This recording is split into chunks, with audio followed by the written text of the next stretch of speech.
আজ সকালে আমার অফিসের অ্যাড্রেসে একটা চিঠি পেয়েছি। চিঠিটা পাঠিয়েছে কিশোরী। ও লিখেছে, প্রিয় বিভূতি, প্রথমেই বলে রাখি এটি একটি জরুরিকালীন চিঠি। শেষ 2 সপ্তাহ ধরে তারানাথের শরীর একেবারেই ভালো নয়। আমি প্রতিদিনই সন্ধ্যায় একবার করে যাচ্ছি ওনাকে দেখতে। ওষুধপাতি যা লাগে সবই এনেছি, কিন্তু আমার মনে হয় আমরা দুজন একসঙ্গে তার কাছে গেলে উনি একটু মানসিক বল পাবেন। তারানাথ তো বলেছিল নিজের মানুষ পাশে থাকলে যে কোনো অতিমারিও ঠিক হয়ে যেতে পারে। তাই তোমার কাছে এটা আমার অনুরোধ, 2 দিনের ছুটি নিয়ে যত তাড়াতাড়ি সম্ভব একবার চলে এসো। আমি তোমার অপেক্ষায় থাকবো। ইতি কিশোরী সেন। চিঠিটা পড়ে আমার মন চঞ্চল হয়ে উঠল। এর আগেও একবার এমন চিঠি মারফত পৌঁছে এক বিরাট কাহিনীর সম্মুখীন হয়েছিলাম, যে কাহিনী আপনাদের এর আগেই শুনিয়েছি।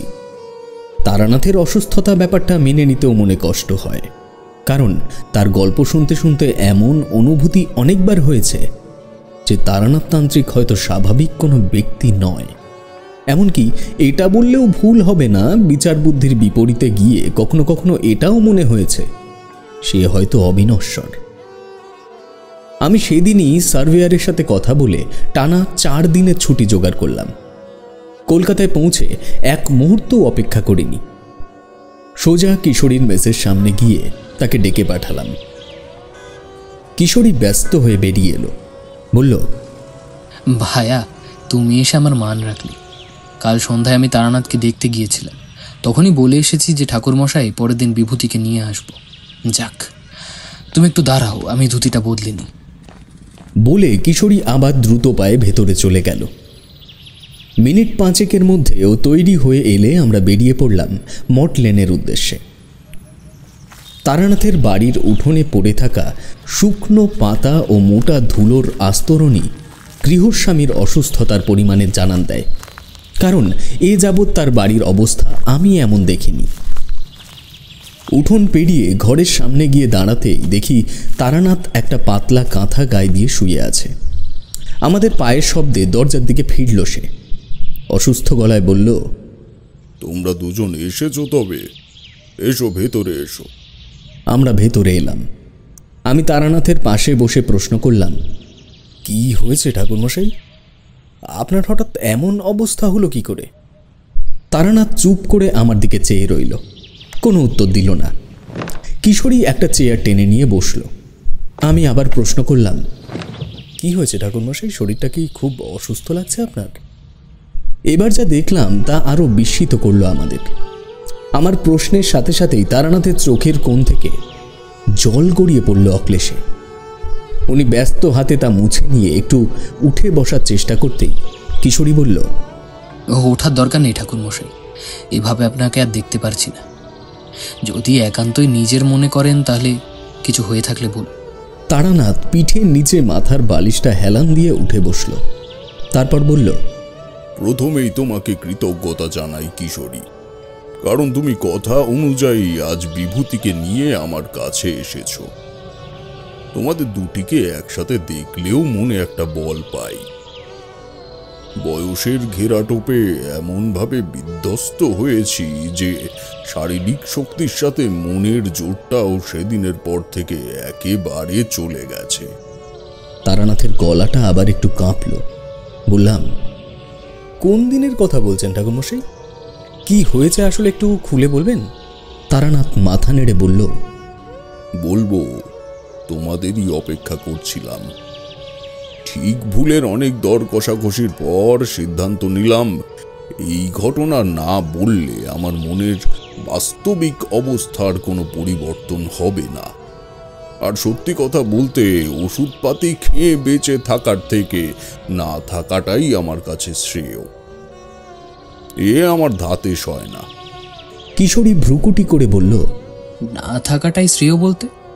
আপনার দেখানো পথে বৈতরণী পার করব আগে, তারপর হবে আপনার ছুটি। ভাবলেন কি করে আমরা থাকতে এখনই আপনাকে কোথাও যেতে দেব? তারানাথ শান্ত দৃষ্টিতে কিশোরীর দিকে তাকিয়ে বলল, কিশোরী, বেশি দিন এই জগতে থাকাটাও একটা পাপের মধ্যে পড়ে, মনে রেখো। কথাটা কেন বললাম তার বিশ্লেষণ তোমাদের পরে করব। তবে এখন যে কথাগুলি বলবো সবটা ভালোভাবে শুনে একটা সিদ্ধান্তে তোমাদের আসতে হবে। আমরা দুজনই মাথা নেড়ে সম্মতি জানালাম। তারানাথ একটা দীর্ঘ প্রশ্বাস ছেড়ে বলতে আরম্ভ করল। মাসখানেক আগে আমি একবার আমার দেশের বাড়ি রামজয়পুরে গিয়েছিলাম জমি জমা কেন্দ্রিক কিছু কাজে। তোমরা তো জানোই ওখানে আমার বেশ খানিকটা পৈতৃক সম্পত্তি অবশিষ্ট রয়েছে। রাজনৈতিক হাঙ্গামায় সেটাও প্রায় হারানোর জোগাড়। আমার বন্ধু বীরজাভূষণ আমার কাছে এসে জানায় যে একবার দলিল দস্তাবেজ নিয়ে গ্রামের মোড়লের সাথে যেন আমি কথা বলে আসি। তো আমি যেতেই কিনা জানি না এমন কোনো অসঙ্গতি মোড়লের কথায় পেলাম না যাতে আমার দুশ্চিন্তা বাড়তে পারে। বুঝতেই পারছো, এতদিন পরে গ্রামে ফিরেছি, চট করে তো চলে আসতেও মন চাইল না। কিন্তু সে যে এখনো আমার সঙ্গী হয়ে ছায়ার মতো আমায় অনুসরণ করে চলেছে এবং এই যাত্রা যে অনুষ্ঠিত হয়েছে তার ইচ্ছেতেই, সেটা এই ঘটনার পরেই আমি নিশ্চিত হয়েছি। তারানাথের কথায় আমরা দুজনই বিস্মিত হলাম।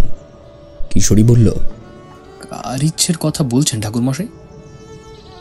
তারানাথ বলতে থাকল, বাড়িতে এক রাত কাটিয়ে পরদিন সকালবেলায় মনে হলো একবার গ্রামটা ঘুরে দেখে আসি। আমার শৈশবের কত অপার্থিব মুহূর্তই না লেগে আছে এই গ্রামের মাটিতে। এইসব ভাবতে ভাবতে গিয়ে পৌঁছলাম ওই কৈখালির মাঠে। বৃক্ষের বয়স নির্ধারণ করা শক্ত, তবে ভাবতেই পারিনি মাঠের শেষ প্রান্তের ওই বটগাছটা এখনো একই রকমভাবে ক্লান্ত পরিশ্রান্ত মানুষদের ছায়া হয়ে দাঁড়িয়ে রয়েছে। এক পা দুপা করে সেদিক এগিয়ে গেলাম আমি। দূর থেকেই দেখছিলাম তিনটি মানুষ গাছের তলায় আছে। পৌঁছে দেখি 1 বছর 40-এর ভদ্রলোককে তার সমবয়সী দুজন পিঠে হাত বুলিয়ে বুলিয়ে কিছু বোঝাচ্ছে। নির্দিষ্ট ব্যক্তিটি মাথা নিচু করে বসেছিল, মুখ তুলে কিছু বলতে যাচ্ছিলেন বাকি দুজনকে। এমন সময় আমার দিকে তার চোখ পড়ল। দেখলাম মুহূর্তেই তার চোখ জল জল করে উঠল। সম্বোধনের স্বরে বলল, এটা চক্রবর্তী কাকাবাবু না? বাকি দুজন তার কথা শুনে আমার দিকে তাকালেন। তাদের চোখেও যেন একটা তৃপ্তির জ্যোতি ফুটল আমায় দেখে। ওদের মধ্যে একজন এসে আমায় প্রণাম করে বলল, কাকাবাবু, আমি রতন বানুচ্ছে। আপনাকে এখানে এমন সময় পাবো এটা আমরা কোনো মতেই আশা করিনি। এমনকি আপনার কথা যদি সত্যি আগে মাথায় আসতো, আমরা এক মুহূর্ত অপেক্ষা করতাম না। ওদের কথার আদি বা অন্ত কিছুই বুঝতে না পেরে বললাম, কেন বলো তো, কি হয়েছে? বলে আমি একটু এগিয়ে গাছের তলায় গিয়ে দাঁড়ালাম। মাঝের ছেলেটি বলল, কাকাবাবু, আমি বলরাম ঘোষের নাতি জীবন। তোমাকে বিস্তারিত ব্যাপারটা আগে বলি। আমি এই বছর 5 হলেও বিয়ে করেছি। আমার স্ত্রী এখন 6 মাসের গর্ভবতী। দিন 10 আগে এক কৃষ্ণবর্ণ পাগলাটি গোছের লোক আমার বাড়িতে এসে আশ্রয় নেয়।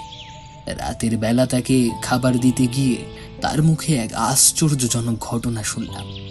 আমায় তার পাশে বসিয়ে বললে, দেখো জীবন, আমার কথাকে যদি একটু গুরুত্ব দিয়ে শোনো তবে তোমায় এই সংবাদ জানাবো, নইলে অদৃষ্টের লিখন অনুযায়ী যা ঘটার তা তো ঘটবেই। এমন কথা শোনার পর মন কি আর স্থির থাকতে পারে? বললাম, আমি কি বলতে চাইছেন বলুন, কি হয়েছে? তোমার স্ত্রী গ্রহণকালে গর্ভবতী অবস্থায় বাড়ির প্রাঙ্গণে বিচরণ করেছে, যা একেবারেই এই সময় মঙ্গল নয়। বাড়ির এক গুরুজন এই ব্যাপারে তাকে সাবধান করলেও সে মানেনি নিষেধ। মনে রেখো, শুক্রের দশা পড়েছে তোমার স্ত্রীর উপর। সে কখনোই একটি জীবিত সন্তানকে জন্ম দিতে পারবে না। আর জীবনে শুক্রাচার্য যেমন শনির দেবতা, ঠিক তেমনই উনি একজন অসুর অধিপতি। ভূত পিশাচ হাকিনী যোগিনী তার আশ্রয় নিরাপদ থাকে। মহাবিপর্যয় ডেকে এনেছে তোমার স্ত্রী এই বংশের জন্য। বলতে খারাপ লাগলেও এই কুলের বিস্তার আর কখনোই সম্ভব নয়। কথাগুলি শুনে আমার বুকের ভেতরটা কেঁপে উঠল। মাথায় বজ্রাঘাতের প্রমাণ, উদ্দীপনা অনুভব করলাম কাকাবাবু। মানুষটার কথার স্পষ্টতা তার পরিচয়কে বদলে দিল নিমেষে। হাত জোর করে বললাম, তাহলে কি কোনো উপায় নেই আর? ঈশ্বরের কাছে প্রায়শ্চিত্তে পুষ্পাঞ্জলি দেওয়া যায় না? লোকটি চোখ বুজে মাথা নেড়ে বললে, উপায় একটাই আছে। খুব শীঘ্রই আসবে একজন যার হাত ধরে এই বংশকে পরিত্রাণ দেওয়া সম্ভব। সে স্বাভাবিক একজন মানুষ হলেও তার দৈব ক্ষমতা ও প্রাপ্ত জ্ঞানের পরিধি বিস্তর।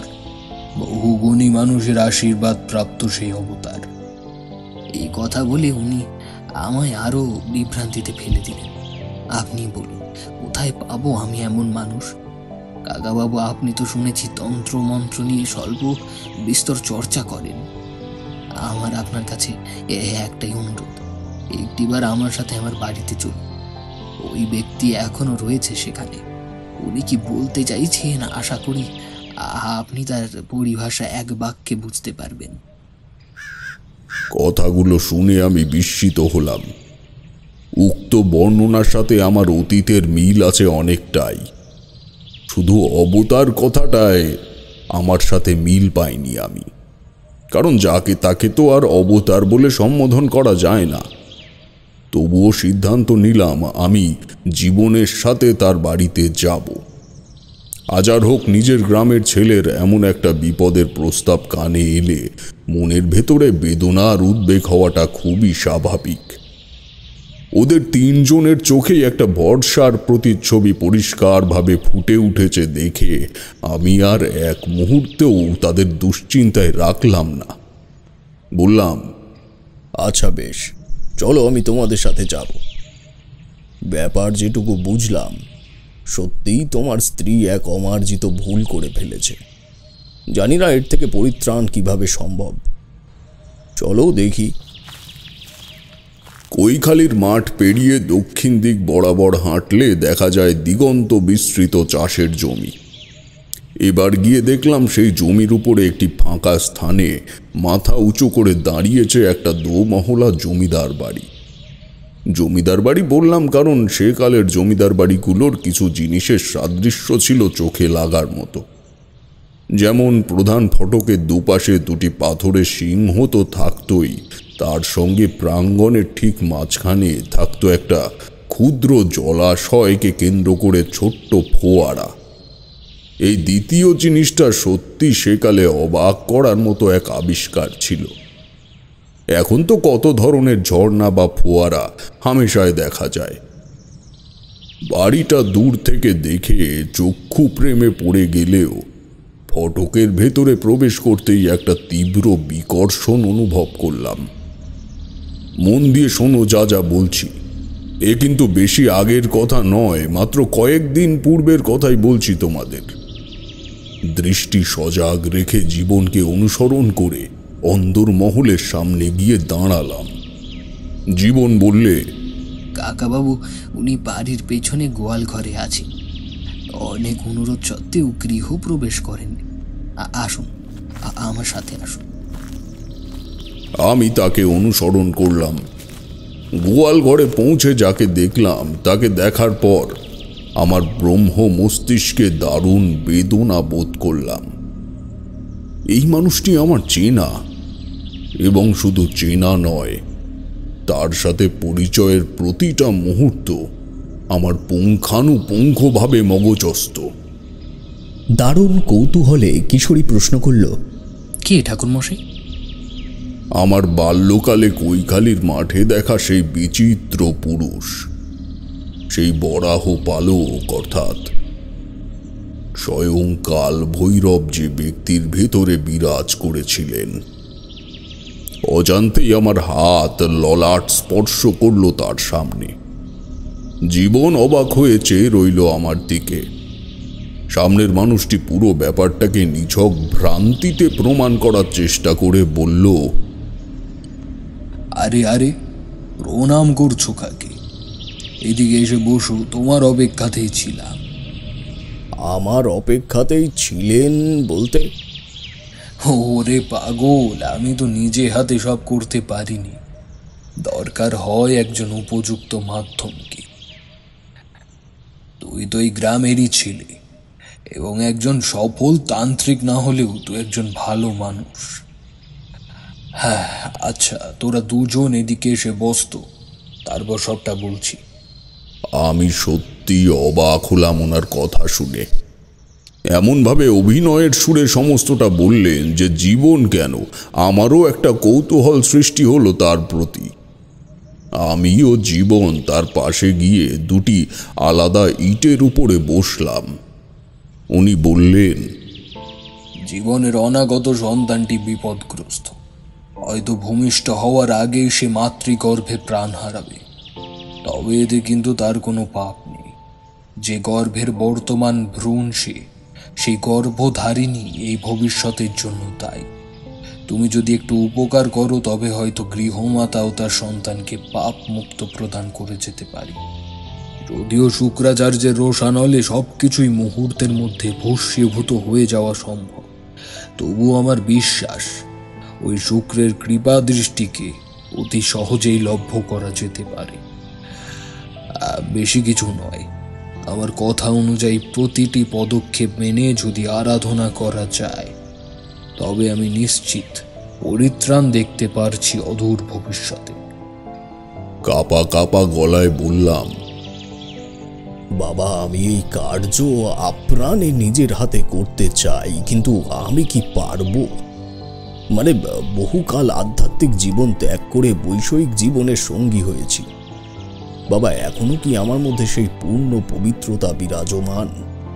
আমার কথা শুনে লোকটি ঈষৎ হাসল, তারপর বলল, শরীর আধ্যাত্মিকতা ছাড়লেও তোমার মন তো আর নাস্তিক হয়ে ওঠেনি। মনে রেখো, সব ব্রাহ্মণের হাতে ভগবান প্রসাদ গ্রহণ করে না। মানুষের বাস্তুতান্ত্রিক হিসেবে নিকেশ সব উপরে চলেছে, তাও একদম নিখুঁতভাবে। তার কথার মধ্যে একটা দৃঢ় প্রত্যয় লক্ষ্য করলাম, যেন এই প্রতিটা জিনিস তার চোখের সামনে ঘটেছে বহুবার, যেন প্রতিটা কথার নিশ্চিত প্রমাণ বহন করছে সে। আর করবে নাই বা কেন? কালভৈরব তো মহাদেবেরই আর এক রূপ। কিন্তু আজ তাকে দেখে বা তার কথা শুনে আমার কেন সেই অনুভূতিটা আসছে না যেটা প্রথমবার জেগেছিল তার পরিচয় জেনে। সে কি আমার মস্তিষ্ককে নিয়ন্ত্রণ করছে অনবরত? হয়তো তাই। আমি বললাম, বাবা, আপনি যা করতে বলবেন আমি করব। আপনি শুধু নবজাতকের সুষ্ঠ ভূমিষ্ঠতাতে আশীর্বাদের দৃষ্টি বিরাজিত রাখুন। আমার কথা শুনে উনি যে আশ্বস্ত হলেন সেটা ওনার চোখের অভিব্যক্তি দেখেই বুঝলাম। উনি উঠে দাঁড়িয়ে বললেন, জীবন, আজকে সন্ধ্যাকালীন পুজোটা আমি দেব তোমার বাড়িতে। শীঘ্রই গিয়ে তুমি তোমার স্ত্রীকে ব্যাপারটা জানিয়ে দেবে এবং বলবে সেও যেন আজ আমার সাথে পুজোয় বসে। তুমি আমার সাথে থাকবে তারানাথ। আমরা তিনজন বাড়ির সামনে এলাম। মন্দিরটা বাড়ির উত্তর প্রান্তে পাঁচিল লাগোয়া দেওয়ালের সাথে অবস্থিত। জীবন বাড়ির ভেতরে চলে গেল, আমরা দুজন মন্দিরের দিকে এগিয়ে গেলাম। এতক্ষণ পরে পাওয়া এই সুযোগ আমি কোনো মতেই হারাতে চাইছিলাম না। প্রশ্ন করলাম, বাবা, আপনি তো নিজেই পারেন এগুলো করতে, খামোখা আমায় ডাকা কেন? অদৃষ্টের বিপরীতে যেতে হলে মনের মধ্যে দুঃখ বা বিষাদের স্থান থাকতে হয়। তারানাথ সেটা আমার নেই। এর জন্যই আমি মন খারাপ দিয়ে গেছিলাম তোমায়। যে মন খারাপের বলেই তুমি ছুটেছ নিরন্তর পথ। এই বাড়ির অবস্থানের কারণ ওই ভয়ানক নাস্তিকতার ফলাফল ভোগ করতে পারে সমগ্র রামজয়পুরবাসী। মনে রেখো তারানাথ, সন্তান সম্ভবা মেয়েদের উপরে সদা বিরাজমান থাকে নারায়ণ। আর এই শুক্রাচার্যের সব থেকে বড় শত্রু হল দেবলোকে একমাত্র সেই। গ্রহণ না মানা নারীর সন্তান শুধুই কি বিকলাঙ্গ হয়? কথাগুলো ছেঁড়া ছেঁড়া ভাবে বললেও মর্ম বুঝে নিতে কিছুমাত্র অসুবিধে হলো না আমার।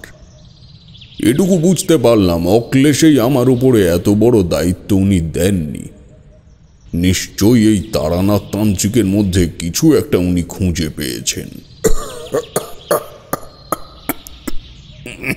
কিশোরী পাশে ঢেকে রাখা গ্লাসটা বাড়িয়ে ধরল তারানাথের দিকে। এক মুহূর্ত বিলম্ব না করে তারানাথ পুরো জলটা খেয়ে নিল এক ঢোকে। একটা তৃপ্তিমূলক শব্দ করে বলল, আহ।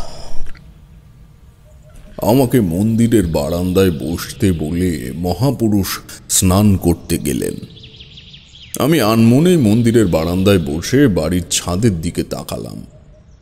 দেখি ওখানে গোটা তিনে কাক বসে মুখে কি একটা নিয়ে টানাটানি করছে। বাড়ির ছাদে কাক বসা মোটেই শুভ সংকেত নয়। আমি স্থির দৃষ্টিতে সেদিকে তাকিয়ে রইলাম। এমন সময় যে বস্তুটা নিয়ে ওরা টানাটানি করছিল সেটা উপর থেকে বাড়ির উঠোনে পড়ল।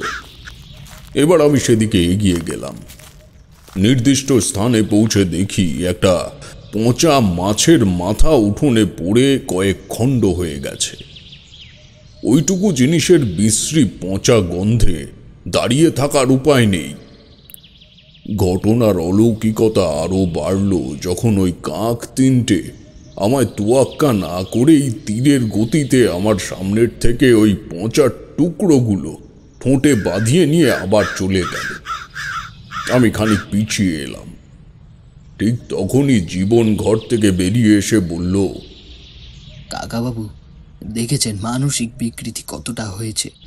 আপনি এখানেই দাঁড়িয়ে আছেন আর জীবন, তুমি ব্যস্ত হবে না, এসো মন্দির চত্বরে এসো, তোমার সাথে বিশেষ কথা আছে।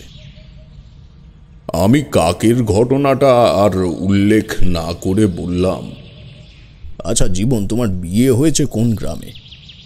কাকাবাবু, আমার শ্বশুর বাড়ি ময়না চাঁদা। পরিবারে কে কে আছে বৌমার? পরিবারের লোক বলতে তেমন কেউই ছিল না। ওর মামা বিয়ের প্রস্তাব নিয়ে আসে আমাদের বাড়িতে।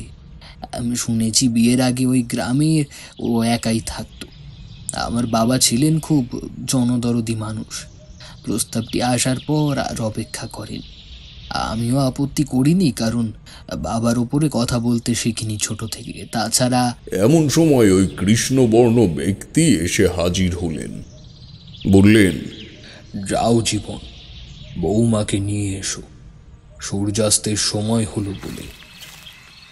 জীবন নির্দেশ অনুযায়ী ব্যস্ত হয়ে বাড়ির ভেতরে চলে গেল। আমি বললাম, বাবা, জীবনের স্ত্রী কি অমঙ্গলা? মানে আমি বলতে চাইছি। তুমি ঠিকই ধরেছ। অমঙ্গলা না হলে গ্রহণের প্রভাব জানা সত্ত্বেও কেউ নিজের নবাগত শিশুর উপরে এত বড় ঝুঁকি কি নিতে পারে? তারানাথ, এই স্থানে আমি থাকতে পারবো না। আজ পুজো শেষে আমি বিদায় নেব এই অঞ্চল থেকে। তুমি মন দিয়ে শুনে নাও তোমায় কি করতে হবে। রামজয়পুর শ্মশান পেরিয়ে পূর্ব দিকে যে জঙ্গলাকীর্ণ জায়গা আছে, ওই স্থানটি এই কর্মের জন্য অনুকূল। তুমি কাল সন্ধ্যায় ওই জঙ্গল পেরিয়ে নদীর তীরে একটি জায়গা পরিষ্কার করে প্রথমে এক ডুবে পূর্বমুখী হয়ে স্নান করে নেবে। আমি তোমায় আজ একটা পঞ্চগব্য তৈরি করে দিয়ে যাই। শুক্রাচার্যকে তুষ্ট করা বড়ই কঠিন কার্য তারানাথ। অন্যথায় এই ভূগুপুত্র শুক্রাচার্য সমস্ত রামজয়পুরকে ভস্মীভূত করে দিতে পারে। তোমার প্রধান কাজ হবে তাকে আহ্বান করে এই গ্রাম ও জীবনগিন্নির তরফ থেকে তার চরণে বলির রক্ত সমর্পণ করা। পশুর প্রতি রক্ত ছাড়া বিদায় নেবেন না। এবং মনে রেখো, যখন সে রক্ত পানে মত্ত থাকবে, তুমি আমার দিয়ে যাওয়া পঞ্চগব্য আহুতি দিবে ধনী আগুনে। পরিবেশ উত্তাল হবে, প্রকৃতি বিপর্যস্ত হবে, কিন্তু তারা না, তোমায় ভয় পেলে চলবে না। মনে রাখবে, আমি তোমার সাথে সর্বদা থাকব। এতক্ষণে আমার ভয় হলো। তার মানে এরপরে যা করার আমায় একা করতে হবে। ঠিক তখনই আমার মনের অস্থির ভাবটাকে আরো বাড়িয়ে দিল জীবনের রাগান্বিত গলার স্বর। যাবেন কেন? হ্যাঁ, তোমাকে যেতেই হবে। দেখো নিশি, আমি তোমাকে কিছু বলিনি এতদিন। চলো, জীবনকে বলে এসো এই মুহূর্তে জোর করাটা ঠিক হবে না। আমি ব্যবস্থা করে দিয়ে যাচ্ছি। তার স্ত্রী যদি এখন না আসতে চায় তবে থাক। আমি নির্দেশ অনুযায়ী দ্রুত চৌকাঠ পেরিয়ে উচ্চস্বরে হাঁক দিলাম জীবনকে। জীবন, জীবন চলে এসো। বৌমা না এলেও হবে, এখন তুমি চলে এসো। জীবন খুবই বাধ্য ছেলে, বলা ভালো এই সময় এমন ছেলের দেখা পাওয়া বিরল। আমার ডাক শুনে মাথা নিচু করে আমার সামনে এসে বললে, কাকাবাবু চলুন, দয়া করে কিছু মনে করবেন না। ও কোনো ঠাকুর দেবতাকেই মানে না। এমনটা হওয়ার কারণ কি একটু জানতে পারেন? এতদিন জিনিসটাকে গুরুত্ব দেইনি। এসো এসো, তুমি চিন্তা করো না। ওকে নিয়ে মন্দিরের বারান্দায় এসে বসলাম। ততক্ষণে এই বিচিত্র মহাপুরুষ পুজোর সরঞ্জাম সব গুছিয়ে নিয়েছে। ডান হাতের তালুতে একটা কাঁটা ফল জাতীয় কিছু নিয়ে চোখ বুজে বিড়বিড় করে কিছু বলল। তারপর সেটি একটা লাল চেলির কাপড়ে বেঁধে আমার হাতে দিয়ে বলল, তারানাথ, এটা যত্নে রাখবে। শুক্রাচার্য ভোগ গ্রহণ করলে এটি ধনির আগুনে দিয়ে বীজ মন্ত্র জপ করবে। আমি তোমায় মন্ত্র দিয়ে যাব। নাও দেখি, এবার একটু পুজোর আসনে বসো। আমি দুটো কাজ সেরে আসি। বৌমা যখন এলো না, আমায় এখানে না থাকলেও চলবে। তার শেষ কথাটির মধ্যে কেমন যেন একটা অভিনয়ের ভাব লক্ষ্য করলাম আমি। পরক্ষণেই ভাবলাম উনি নিশ্চয়ই পরিকল্পনার বাইরে কিছু করবেন না। জীবন একেবারে নির্বাক হয়ে গেছে, তাছাড়াও বলবেও বা কি। এরকম পরিস্থিতিতে অন্তত যে কোনো পুরুষ তার স্ত্রীর সহযোগিতা চায়, কিন্তু সেটাও পায়নি বেচারা। উনি চলে গেলে আমি গিয়ে বসলাম পুজোর আসনে। অনুভব করলাম কেমন একটা অদৃশ্য দৈব ঘেরা টোপে আবদ্ধ হলাম সঙ্গে সঙ্গে। এই রকম ব্যাপারগুলো কেউ জানুক আর না জানুক, আমি তো জানি ওই মহাপুরুষের পরিচয় কি। মন্দিরে ঘোষদের ইষ্টদেবী মা শীতলার বিগ্রহ পেতলের ধাতব ঔজ্জ্বল্যে চকচক করছে। মায়ের দিকে তাকিয়ে ভক্তি ভরে একটা প্রণাম করে পূজা শুরু করলাম। 1 ঘন্টা গেল, 2 ঘন্টা গেল, সেই ব্যক্তি আর ফিরলেন না। পুজো সেরে ঘরে চলে এলাম আমি। রাত 10টা নাগাদ জীবন নিজে এসে আমায় 1 জামবাটি দুধ আর 4টে কলা দিয়ে গেল রাতের খাবার হিসেবে। যদিও এই ব্যবস্থার কথা আমিই বলে দিয়েছিলাম। আমার মনের ভেতরে কেবল পড়ে আছে ওই ব্যক্তির চোখের চাউনি আর ভাষা ভাষা কণ্ঠ। একবার ভাবলাম, কই, উনি তো আমায় মন্ত্র দিয়ে গেলেন না। তবে কাল আমি কি করে সমস্তটা উদ্ধার করব? এইসব ভাবতে ভাবতে কখন যে ক্লান্ত চোখের পাতা দুটো বুঝে গেছে তা বলতে পারবো না। মাঝরাতে ঘুম ভাঙল একটা খুঁটখুট শব্দে। চোখ খুলে দেখি সেই মহাপুরুষ এসেছেন আমার ঘরে। আর যে শব্দটা হচ্ছে তা একটি তাল পাতার উপরে খাঁগের কলম চালানোর শব্দ। আমি কিছু বলার আগেই উনি বললেন, তারানাথ, তুমি বোধহয় জানো ঈশ্বরের আরাধনা মানুষের করলেই ফল পাওয়া যায়। আমি করলে কেবল তাদের নাম মনে করা ছাড়া আর কোনো পৃথক ফল হবে না। তাই আমি ওখান থেকে চলে গিয়েছিলাম।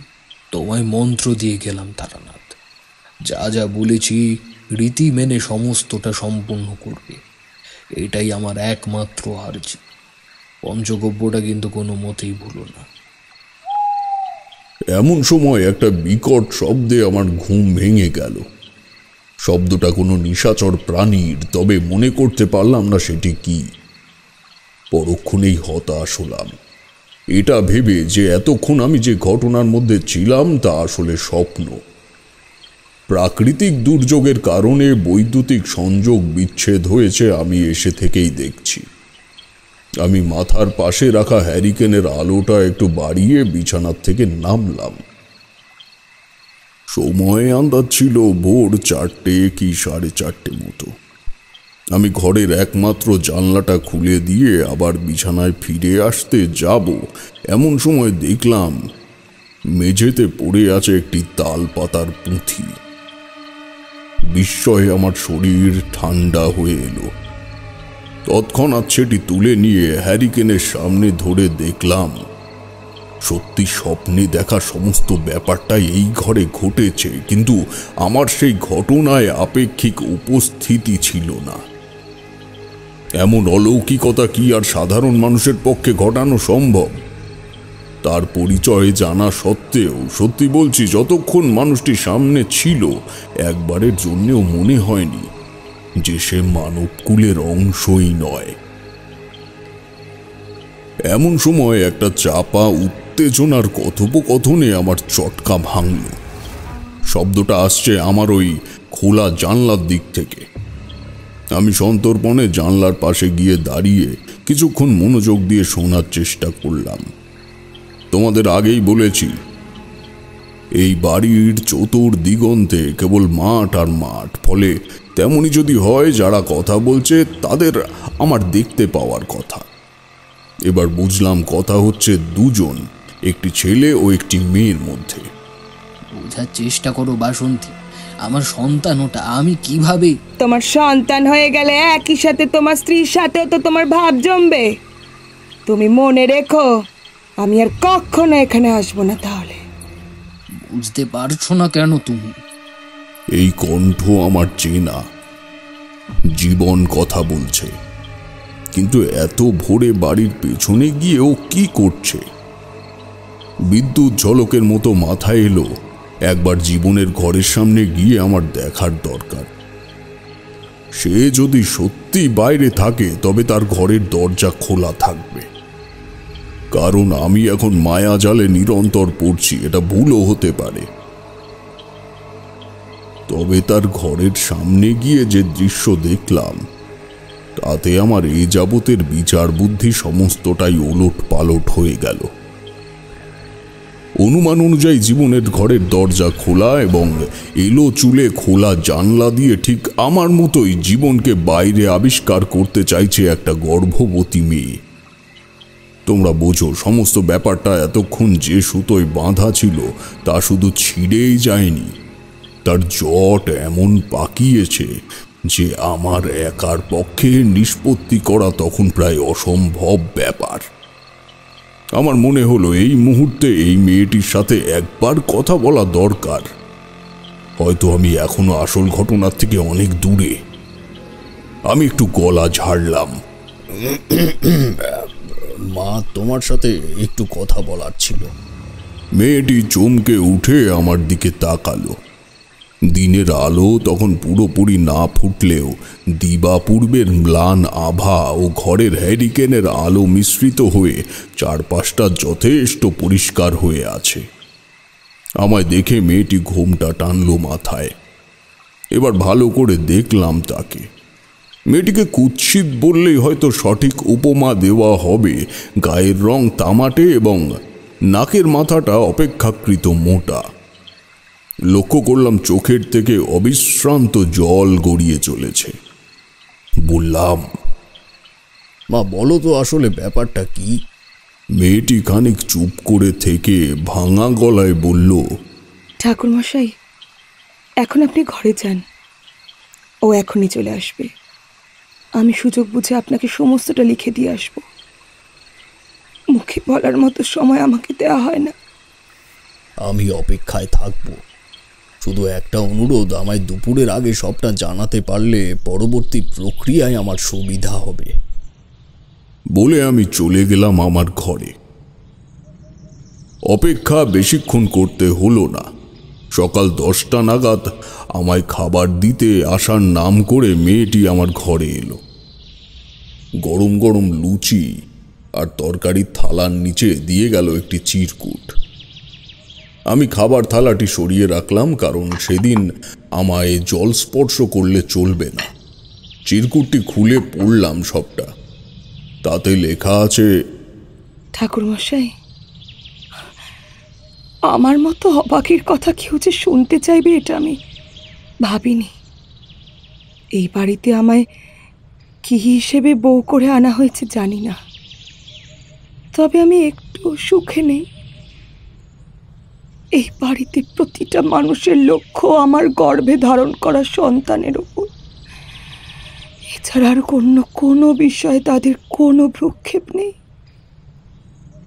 গ্রহণের দিন আমি স্বেচ্ছায় বাইরে গেছি, কারণ আমি জানি সন্তান ভূমিষ্ঠ হওয়ার পর আমাকে এই বাড়িতে একদিনও রাখা হবে না। আমায় কলঙ্কিতা দুশ্চরিত্রা আখ্যা দিয়ে বাড়ি থেকে বের করে দেওয়া হবে।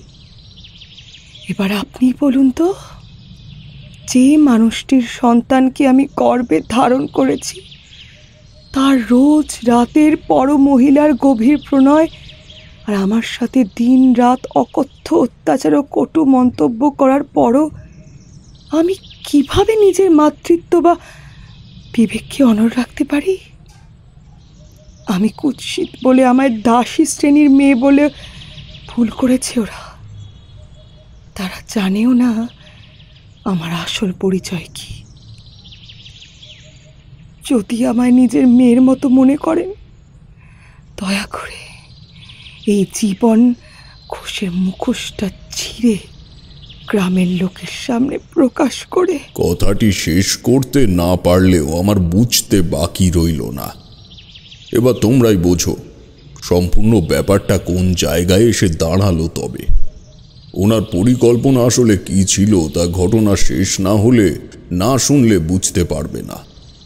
শোনো তবে, সেদিন সন্ধ্যা পর্যন্ত চুপ করে বসে শুধু এটুকু ভাবলাম যে আমার কি করা উচিত, কিন্তু প্রতিবারই মাথায় এটাই এলো, ওই অবতার আমায় নিশ্চয়ই কিছু ভেবে সব বলে গেছে।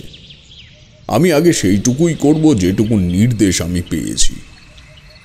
এখানে একটা ব্যাপার স্পষ্ট, নবজাতকের প্রাণ অতি সংকটে আছে। যে করেই হোক ওই নিষ্পাপ ফুলের মতো প্রাণটাকে আগে আমায় রক্ষা করতেই হবে। যেহেতু জীবনের সামনেই আজকের কার্যের ব্যাপারে আলোচনা করা হয়েছিল, সেহেতু ঠিক সন্ধ্যা 6টা নাগাদ ও আমার ঘরে এলো। বলল, কাকাবাবু যাবেন না? ওর মুখটা দেখেই মনে হচ্ছিল ছেলেটিকে এক্ষুনি পুলিশে দিয়ে দিই, কিন্তু প্রাথমিক কাজকর্ম সারা না হলে এই রূপ অভিব্যক্তির প্রকাশ করা যাবে না। আমি নিশ্চিত আমার আগেই এই ব্যাপারটা সেই মহাপুরুষ জানেন। আমি মাথা নেড়ে তখনই বেরিয়ে পড়লাম আমার পুঁটলিটা নিয়ে। কৃষ্ণপক্ষের অমাবস্যা তিথি, চোখ যেন বুজে হাঁটছি মনে হচ্ছে, এতটাই অন্ধকার। রাস্তার পাশের পাতলা জঙ্গলের মধ্যে থেকে ভেসে আসছে ক্লান্ত পেঁচার ডাক। আমি দ্রুত পায়ে এগোতে থাকলাম শ্মশানের দিকে।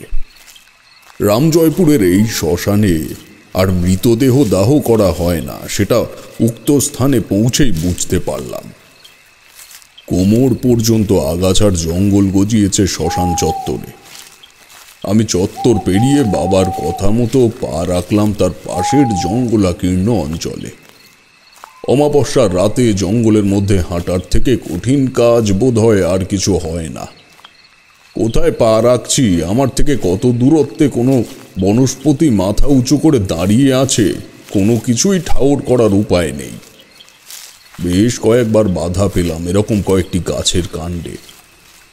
নদী তীরে এসে পৌঁছালাম এরকমভাবে আরো মিনিট 15 হেঁটে আসার পর। বাবা বলেছিলেন প্রথম কাজ পূর্বমুখী হয়ে স্নান সেরে নেওয়া। আমি তাই করলাম। আলোর প্রয়োজন হয়ে পড়ল অনিবার্য। এতক্ষণ এই প্রয়োজনের পরিমাণ একই ছিল, কিন্তু তাড়াহুড়োর বশে যে একটা নতুন দেশলাই সাথে নেব সেটা মনে ছিল না। আমার কাছের দেশলাইতে কাঠির সংখ্যা মাত্র 2টি। নদী তীরের সজল বাতাসে তা জ্বালানোর সাহস পাচ্ছিলাম না। পুঁটলিতে একটা মোমবাতি ছিল। অনেক সংকোচের পরে অবশেষে বাধ্য হয়ে সেটি ধরালাম। তাড়াহুড়ো করে ধুনির কাঠ জোগাড় করে নদী তীরের একটি স্থানে একটা খেজুর গাছের পাতা দিয়ে পরিষ্কার করে নিলাম। শুক্রাচার্যের যন্ত্র তৈরি করার বিধি ও মন্ত্র সবটাই ওই তাল পাতায় লেখা ছিল। ধুনির আগুনের সামনে বসে ওই পাতার নির্দেশ পূরণের প্রথমে মাটিতে একটা ছক তৈরি করলাম। তারপর ওই চতুর্ভুজের ভেতরে একটি ত্রিভুজ এঁকে নিজের বুড়ো আঙুল তার আনুমানিক কেন্দ্রবিন্দুতে রেখে শুরু করলাম মন্ত্রপাঠ। মন্ত্রপাঠ করতে করতে প্রথম যেটা অনুভব করলাম তা একটা গন্ধ। এই গন্ধ তীব্র মদিরার মতো। মধুসুন্দরী দেবী আবির্ভাবের পর্বে আমি এই গন্ধ পেয়েছি। চোখ খুলে চারিদিকটা দেখে নেওয়ার কৌতূহল হলো মনে, কিন্তু তা করলে আমার চলবে না। এক মনে নিষ্ঠা ভরে আহ্বান করে চলেছি শুক্রাচার্যকে। মনে রেখো, এটা কোনো অপশক্তির সাধনা নয়। এটা যা সাধনা সে স্বয়ং একজন দেবতা। ভৃগুর সন্তান শুক্রাচার্যের বোন হলেন আমাদের মা লক্ষ্মী। তবে এই দেবতাকে তুষ্ট করলে সে অসুর ধিপতির থেকেও বেশি ভয়ঙ্কর হয়ে যেতে পারে। আকাশের পরিস্থিতি কখন এমন প্রতিকূল হয়েছে তা টের পায়নি। হাতের উপরে 2 ফোঁটা জল পড়ল বলে মনে হলো।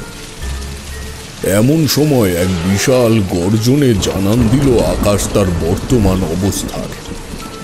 মনে ভয় হলো, আমার বৃষ্টি শুরু হলে তো এখনই ধুনির আগুন যাবে নিভে। আমি কি আদৌ শেষ করতে পারবো এই প্রক্রিয়া? মনের চিন্তা মস্তিষ্কে পৌঁছতে যতটা সময়, নিমেষের মধ্যেই আসলো মুষলধারে বৃষ্টি। আমি পুঁটলি নিয়ে উঠে পড়তে যাব, এমন সময় শুনতে পেলাম সেই মহাপুরুষের চিৎকার, থামাবে না তারানাথ, মন্ত্রপাঠ চালিয়ে যাও। কোথার থেকে শব্দটা এলো বুঝতে পারলাম না, কিন্তু আমি সঙ্গে সঙ্গে আবার আসনে বসে শুরু করলাম মন্ত্র উচ্চারণ। বন্ধ চোখের ওপর আলো পড়লে যেমন অনুভূতি হয়, ঠিক তেমন এক অনুভূতির সাথে সাথে শরীরে একটা তাপ অনুভব করলাম আমি, যেন আমি এক জ্বলন্ত চিতার সামনে বসে আছি।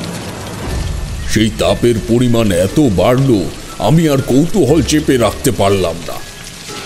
তাকিয়ে যা দেখলাম তাতে এমন দৃশ্যের সাক্ষী এই শেষ জীবনে এসে হব, সেটা আমি এখনো ভাবতে পারছি না। দেখলাম দিক দিগন্ত প্লাবিত করার মতো বৃষ্টির মধ্যেও আমার পাশের জঙ্গলে কিভাবে যেন দাবানল লেগেছে। বৃষ্টির জলে সে আগুনের স্পর্ধার কোনো পরিবর্তন নেই। মন্ত্র উচ্চারণের গতি উত্তেজনার সাথে সাথেই বৃদ্ধি পেল। আমি বুঝতে পারছি এই তাণ্ডব ঘটানো সম্ভব একমাত্র কাল ভৈরবের পক্ষে। পঞ্চানন ছাড়া এই ক্ষমতা অন্য কাউ নেই। তার রোষে ভরা ললাটে সর্বদা অগ্নিদেব বর্তমান। সৃষ্টিকর্তা ব্রহ্মার আদিতে পঞ্চমুখ ছিলেন শিব পঞ্চানন। ব্রহ্মা শিবের থেকে অধিক গুরুত্ব দাবি করেন এবং অসম্ভব অহংকার প্রকাশ করতে থাকেন।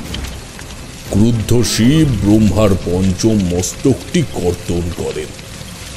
এতে শিবের উপরে ব্রহ্মা হত্যার পাপ অর্পণ হয়। ব্রহ্মার মস্তক হাতে নিয়ে শিবকে একটি দীর্ঘ সময় ভ্রাম্যমান অবস্থায় কাটাতে হয়। এই ভ্রাম্যমান শিবরূপী কাল ভৈরব। আশা করি এবার আর তোমাদের বুঝতে বাকি নেই যে আমি কোন পরিস্থিতির সামনে বসে মন্ত্র পাঠ করছি। বৃষ্টির পরিমাণ যত বাড়ছে তত বাড়ছে রোষানলের আগুনের তেজ। পরক্ষণেই লক্ষ্য করলাম এক শ্বেত বস্ত্র পরিহিত দীর্ঘাকায় পুরুষ জঙ্গল সম্মুখে এসে দাঁড়ালেন। তার শরীরের থেকে নির্গত হচ্ছে নীল আলোর ছটা। অগ্নিদগ্ধ প্রস্তরের উদ্দেশ্যে প্রণাম করে উনি বললেন, আমি আপনার কাছে আত্মসমর্পণ করছি দেবাদিদেব। আপনি পঞ্চগব্য আহুতি দিয়ে যজ্ঞ সম্পন্ন করুন। বিধির বিপরীত ঘটতে পারে আপনার ইচ্ছেতে, শুধু আপনি এই তাণ্ডব লীলা বন্ধ করতে পারেন। পরমেশ্বর, আপনি বন্ধ করুন এ তাণ্ডব। কথাটা স্পষ্ট আমার কানে এলো। আমি দ্রুত আমার পুঁটলি হাতিয়ে কাল বাবার দিয়ে যাওয়া ওই ছোট্ট চেলি কাপড়ে বাঁধা বস্তুটি খুঁজতে শুরু করলাম। কিন্তু তারানাথ থামল। দেখলাম তার চোখের কোণ থেকে আবার জল বেরিয়ে এসে জমল তার কানের ওপর। কিশোরী প্রশ্ন করল, কিন্তু কি ঠাকুরমশাই? শরীরের সাথে সাথেই মস্তিষ্ক যে বৃদ্ধ হয়, তা এমন একটি মর্মান্তিক স্মৃতির সাক্ষী না হলে হয়তো অনুভব করতে পারতাম না। পঞ্চগব্য আমায় দেওয়া হয়েছিল ওই মন্দির প্রাঙ্গণে বসে। আমি পুজো দেওয়ার সময় সেটিকে যত্নে ঠাকুর ঘরের এক কোণে রেখেছিলাম, কিন্তু সাথে করে নিয়ে আসার কথা একেবারেই ভুলে গেছি। তন্ন তন্ন করে সব কিছুতে খুঁজেও পেলাম না নির্দিষ্ট বস্তুটি। বৃষ্টি থামল। সামনের জঙ্গলের নিভে যাওয়া আগুনের ধোঁয়া উঠল আকাশ পর্যন্ত। আমি ভেজা গায়ে অসহায়ের মতো বসে আছি ধুয়ে যাওয়া ধুনির পোড়া কাঠের পাশে। বোধহয় অজ্ঞান হয়ে পড়েছিলাম আমি। এমন সময় কাঁধের ওপরে একটা বলিষ্ঠ হাতের স্পর্শে চমকে উঠলাম। তারানাথ, ভুলটা আমারই। আমার বোঝা উচিত ছিল যে তোমার এখন বয়স হয়েছে। তবে বিধাতার আদালতে যে এখনো সুষ্ঠু বিচার হয় তার প্রমাণ তো পাওয়া গেল। আরতি মা বিধি ভঙ্গ করেছে ঠিকই, এবং তার ফলাফল সবার জন্যই এক হওয়া উচিত। কিন্তু ওদিকে জীবন তার গোপন প্রণয় লুকিয়ে রেখে যদি বংশের প্রদীপ রক্ষা করতে চায়, সেটাও বিধাতা মেনে নেবে কি করে? যাক, তোমার পঞ্চমুণ্ডির আসনটা কোনো মতেই ছিল না। আর ওই যে বলেছিলাম, আমি যখনই আসবো তোমায় কিছুটা মন খারাপ দিয়ে যাব। এবারও তাই কেলাম। মনে রেখো, চলতে হবে এখনো তোমায় অনেক পথ। বিদায়, বিদায় তারানাথ। সত্যি, আবার আমায় একরাশ মন খারাপ দিয়ে চলে গেল মানুষটা। আমি ধীরে ধীরে ফিরে এলাম জীবন ঘোষের বাড়িতে। তখন প্রায় রাত 9টা হবে। বাড়ির সামনে বেশ একটা ঘিঞ্জি জমেছে দেখলাম। ভিড় ঠেলে ভেতরে ঢুকতে জীবন ঘোষ আমার হাত চেপে ধরে কাঁদতে শুরু করলো। কাকাবাবু, এ কি হয়ে গেল?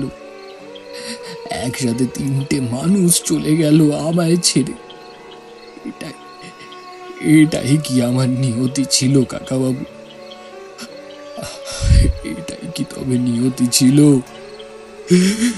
কান্না করে কোনো লাভ হবে না জীবন। তোমার এটাই শাস্তি ছিল। নিজের স্ত্রীকে প্রতিনিয়ত নির্যাতন করে যাচ্ছিলে সবার চক্ষু আড়ালে। তারই সাথে চলছিল তোমার গোপন প্রণয়।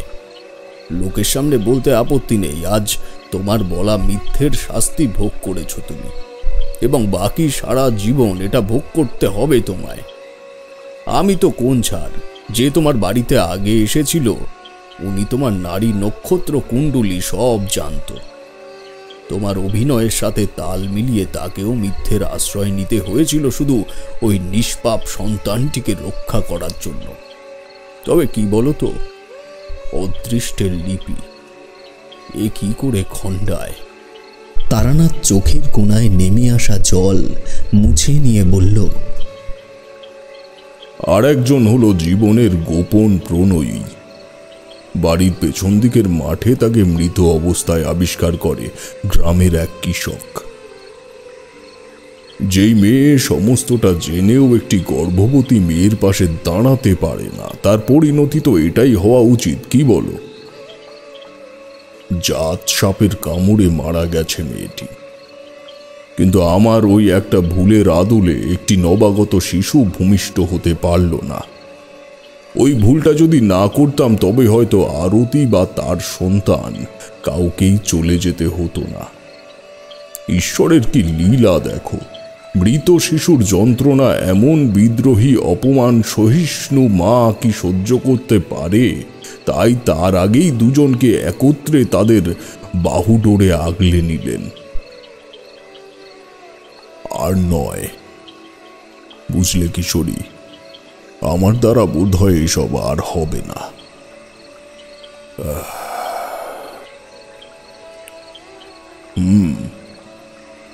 ওনার দেওয়া মন খারাপই বহন করতে হবে আমায় ততদিন, যতদিন না নতুন কোনো ঘটনার মধ্যে ওনাকে খুঁজে পাচ্ছি, ঠিক আগের বারের মতোই।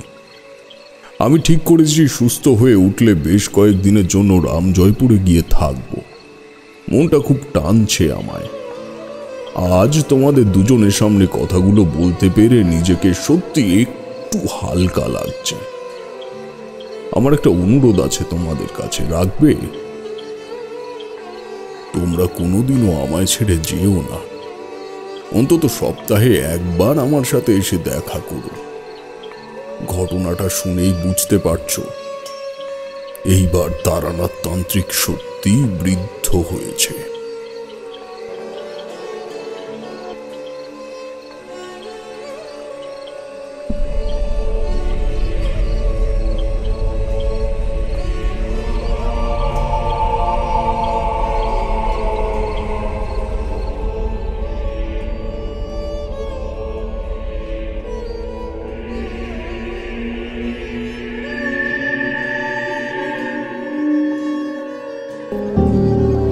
সেবার হাঁটতে হাঁটতে মুর্শিদাবাদ জেলার এক অখ্যাত গ্রামে পৌঁছে গেছিলাম। যদিও হাঁটা পথে যে কজনের মুখে শুনেছি প্রত্যেকেই বলেছে ও দিকটা নাকি খুব সুবিধার নয়। অপেক্ষাকৃত কম জনবসতি সম্পন্ন জঙ্গলাকীর্ণ জায়গা সেই নিশিরামপুর। তবে সেই গ্রামে পৌঁছানোর মাঝে যে একটা বড় তরঙ্গিনী পার করে যেতে হয় সে পূর্বাভাস আমি আগে কাউর থেকেই পাইনি। তখন বিকেল গড়িয়ে কেবল সন্ধ্যা নামার প্রস্তুতি চলছে। ঘাটে নৌকা একটা বাঁধা আছে, কিন্তু মাঝি নেই। অনেকক্ষণ অপেক্ষা করার পরেও যখন কোনো ব্যবস্থা করতে পারলাম না, তখন ঠিক করলাম সেখানেই কাঠকুঠো জোগাড় করে একটা ধুনি করে রাতটা কাটিয়ে দিই। সকাল হলে ঠিক একটা উপায় বেরোবেই। সমস্ত সরঞ্জাম একত্রিত করে আগুন জ্বেলে যখন তার সামনে বসেছি, তখন সন্ধ্যা নামছে। বসে বসে আমার ফেলে আসা জীবনের কথা, যেমন বাড়ির কথা, বাল্যকালের কথা, এসব চিন্তা করছি। এমন সময় শুকনো পাতার ওপর থেকে কোনো মানুষ হেঁটে আসার শব্দে পেছনে তাকালাম। দেখি একটা গরদের ঘিয়ে ধুতি পাঞ্জাবি পরিহিত লম্বা চওড়া ভদ্রলোক আমার পেছনে এসে দাঁড়িয়েছে। আমি কিছু বলার আগেই সে প্রশ্ন করল, নমস্কার, আমি কোমল মুখার্জি। আপনি নৌকা পাননি বুঝি? বললাম হ্যাঁ। ভদ্রলোক ধুতির কুচি হাতে ধরে স্বেচ্ছায় আমার পাশে বসে পড়ল। আমি প্রশ্ন করলাম, আপনিও ওপারে যাবেন নাকি?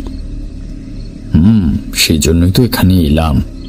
তবে ভালোই হলো, হয়তো বাড়ি ফিরে যেতাম, কিন্তু আপনাকে পেয়ে গেলাম, তাই আজ রাতটা এখানে বসেই কাটিয়ে দিই। আপত্তি করলাম না। একই নির্জন অপরিচিত জায়গা, সেখানে যদি রাত কাটানোর একটা সঙ্গী পাওয়া যায় তাহলে মন্দ কি। তবে লোকটা যেন খুব বেশি তাড়াতাড়ি আমার মনের কথা জেনে যাচ্ছে বলে আমার মনে হলো। উনি বললেন, আপনাকেও একা একা রাত কাটাতে হবে না, তাই তো? শুধু শুধু এই নির্জন জায়গায় একা একা বসে থাকাটাও নিরাপদ নয়। এই অঞ্চলে চোর ডাকাতের পরিমাণও কম নেই। এখানে জনবসতি দূর দূরান্ত পর্যন্ত আমার চোখে পড়ছে না, তবে চোর ডাকাতের কিভাবে এখানে বসার জমে? আমার প্রশ্ন শুনে ভদ্রলোক ঈষৎ হাসলেন, বললেন, এই অঞ্চলে বসত বাড়ি কম ছিল না। এখন হয়তো আপনি চারিদিকে জঙ্গল দেখছেন, কিন্তু আমি যখন ছোট ছিলাম তখন এসব জায়গায় অনেক লোকজন বসবাস করত। ডাকাত দল নৌকায় করে এসে মাঝে মাঝে ধান, গম, টাকা কড়ি চুরি করে নিয়ে যেত। তারপর থেকে ধীরে ধীরে গ্রাম উঠে অন্যত্র চলে যায়। সেই কারণেই লোকমুখে প্রবাদ এখনো চালু আছে যে এখানে নাকি এখনো চোর ডাকাত ঘুরে বেড়ায়। সবটা শুনে মনে মনে খুব হাসি পেল। আসা মাত্রই আমার মনে হয়েছিল আমার আশেপাশে কোনো সজীব অস্তিত্ব নেই, তবে ভূত প্রেতনির আনাগোনা এখানে আছে সে ব্যাপারে আমি নিশ্চিত। ধুনির কাঠ জোগাড় করার সময়ই একটা মৃদু কান্নার আওয়াজ শুনেছিলাম। যদিও ভয় জিনিসটা আমার ভেতর থেকে ততদিনে চিরকালের জন্য বিদায় নিয়ে নিয়েছে, তাই এসব উপস্থিতি ছলনা আমার খুবই স্বাভাবিক লাগতো। শুধু একটা ধুনি জ্বালিয়ে নিলেই আর কোনো চিন্তার কারণ নেই।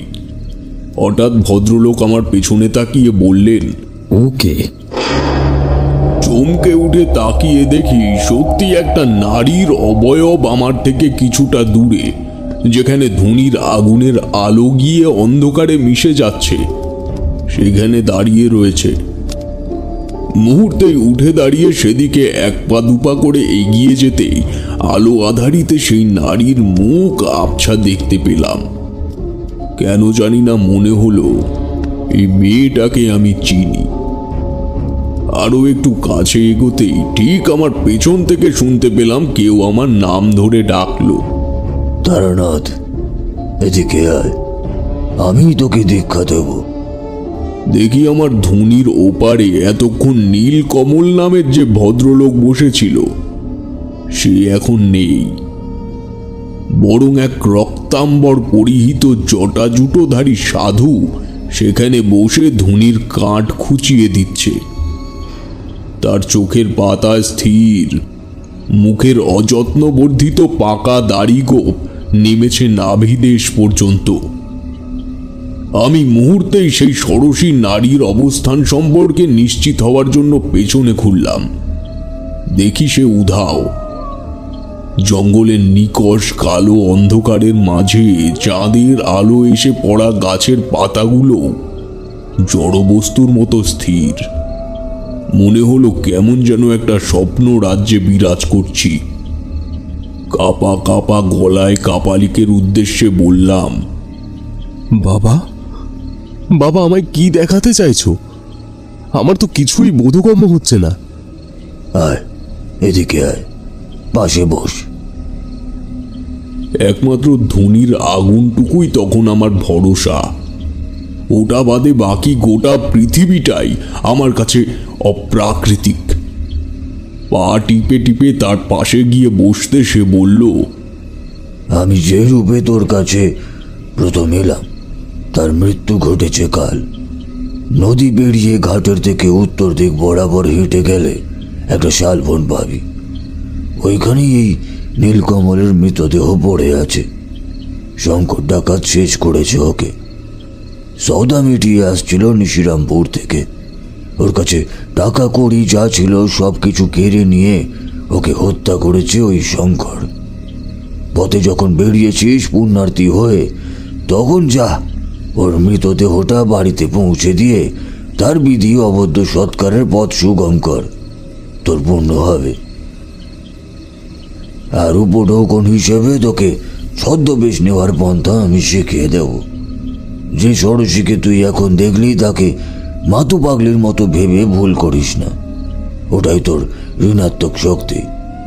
ভবিষ্যতে কখনো যদি এই নারীকে চোখের সামনে দেখিস, মনে করবি তোর সাধন সঙ্গিনী হয়ে সে তোকে পথ দেখাতে চাইছে। পূর্ণ সমর্থন পরবর্তী কর্মে ঝাঁপিয়ে পড়াটাই তোর কর্তব্য হবে, বুঝলি? তখন আমার যুবক বয়স। ঠিক ভুলের চিন্তা মাথার থেকে নিমেষের মধ্যে বেরিয়ে গেল এমন একটা প্রস্তাব পেয়ে। তাছাড়া নিম্নতন্ত্রের প্রতি ঝোঁক আমার থাকবে নাই বা কেন? তখন তো বুঝতাম না যে এই বিদ্যা কতটা ভয়ঙ্কর। তারানাথ একটু থামল। আমার মনে একটা প্রশ্ন অনেকক্ষণ ধরে ঘুরপাক খাচ্ছিল। এই বিরতিটার জন্যই অপেক্ষা করেছিলাম। জিজ্ঞেস করলাম, ঠাকুর মশাই, আপনার কাছে যতটা শুনেছি তান্ত্রিক ও কাপালিকের মধ্যে বিস্তর পার্থক্য আছে।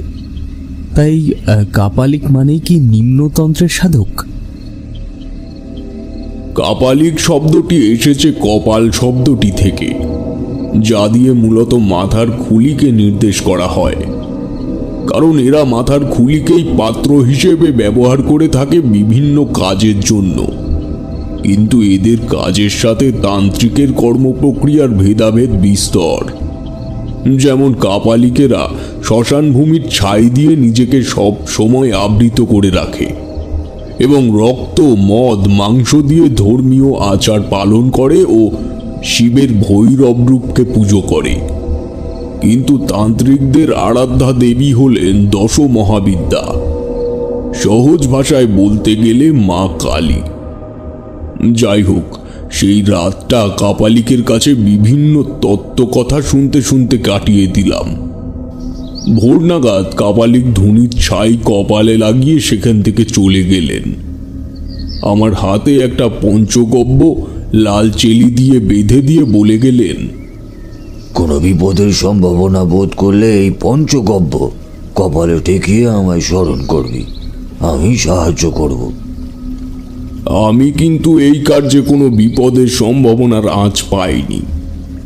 একটা মৃতদেহ তুলে এনে তার বাড়িতে নিয়ে যাওয়া, এই কাজে আবার বিপদ কি?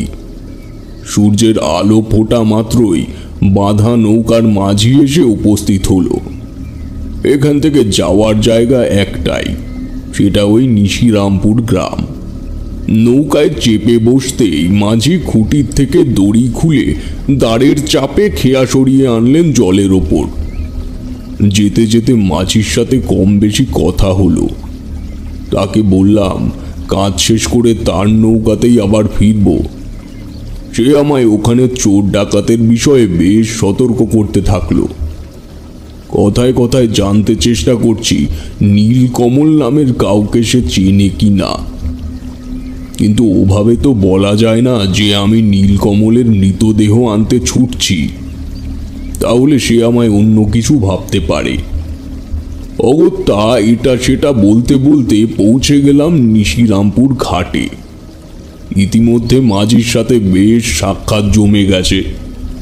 ঘাটে নেমে মাঝিকে বিদায় দিয়ে ছুটলাম মৃতদেহটির সন্ধানে।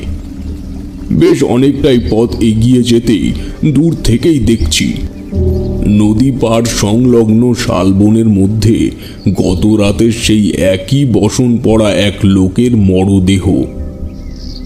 কাপালিক যে আমার সাথে ছলনা করেনি তা বেশ বুঝতে পারলাম। এক দৌড়ে সেই মরদেহর কাছে গেলাম। শরীর ধীরে ধীরে পচতে শুরু করেছে ইতিমধ্যেই, কিন্তু একা আমার পক্ষে এই দেহ টেনে নিয়ে নদীর পাড়ে যাওয়া সম্ভব নয়।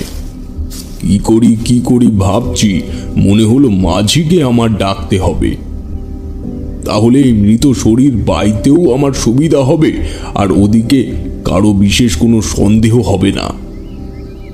যেমন কথা তেমন কাজ। দ্রুত সেখান থেকে ছুটতে লাগলাম নদীর ঘাটের দিকে। বেলা তখন বেশ ভালোই ফুটে উঠেছে। সেখানে গিয়ে দেখি মাঝি নৌকা নিয়ে এই পাড়েই আসছে।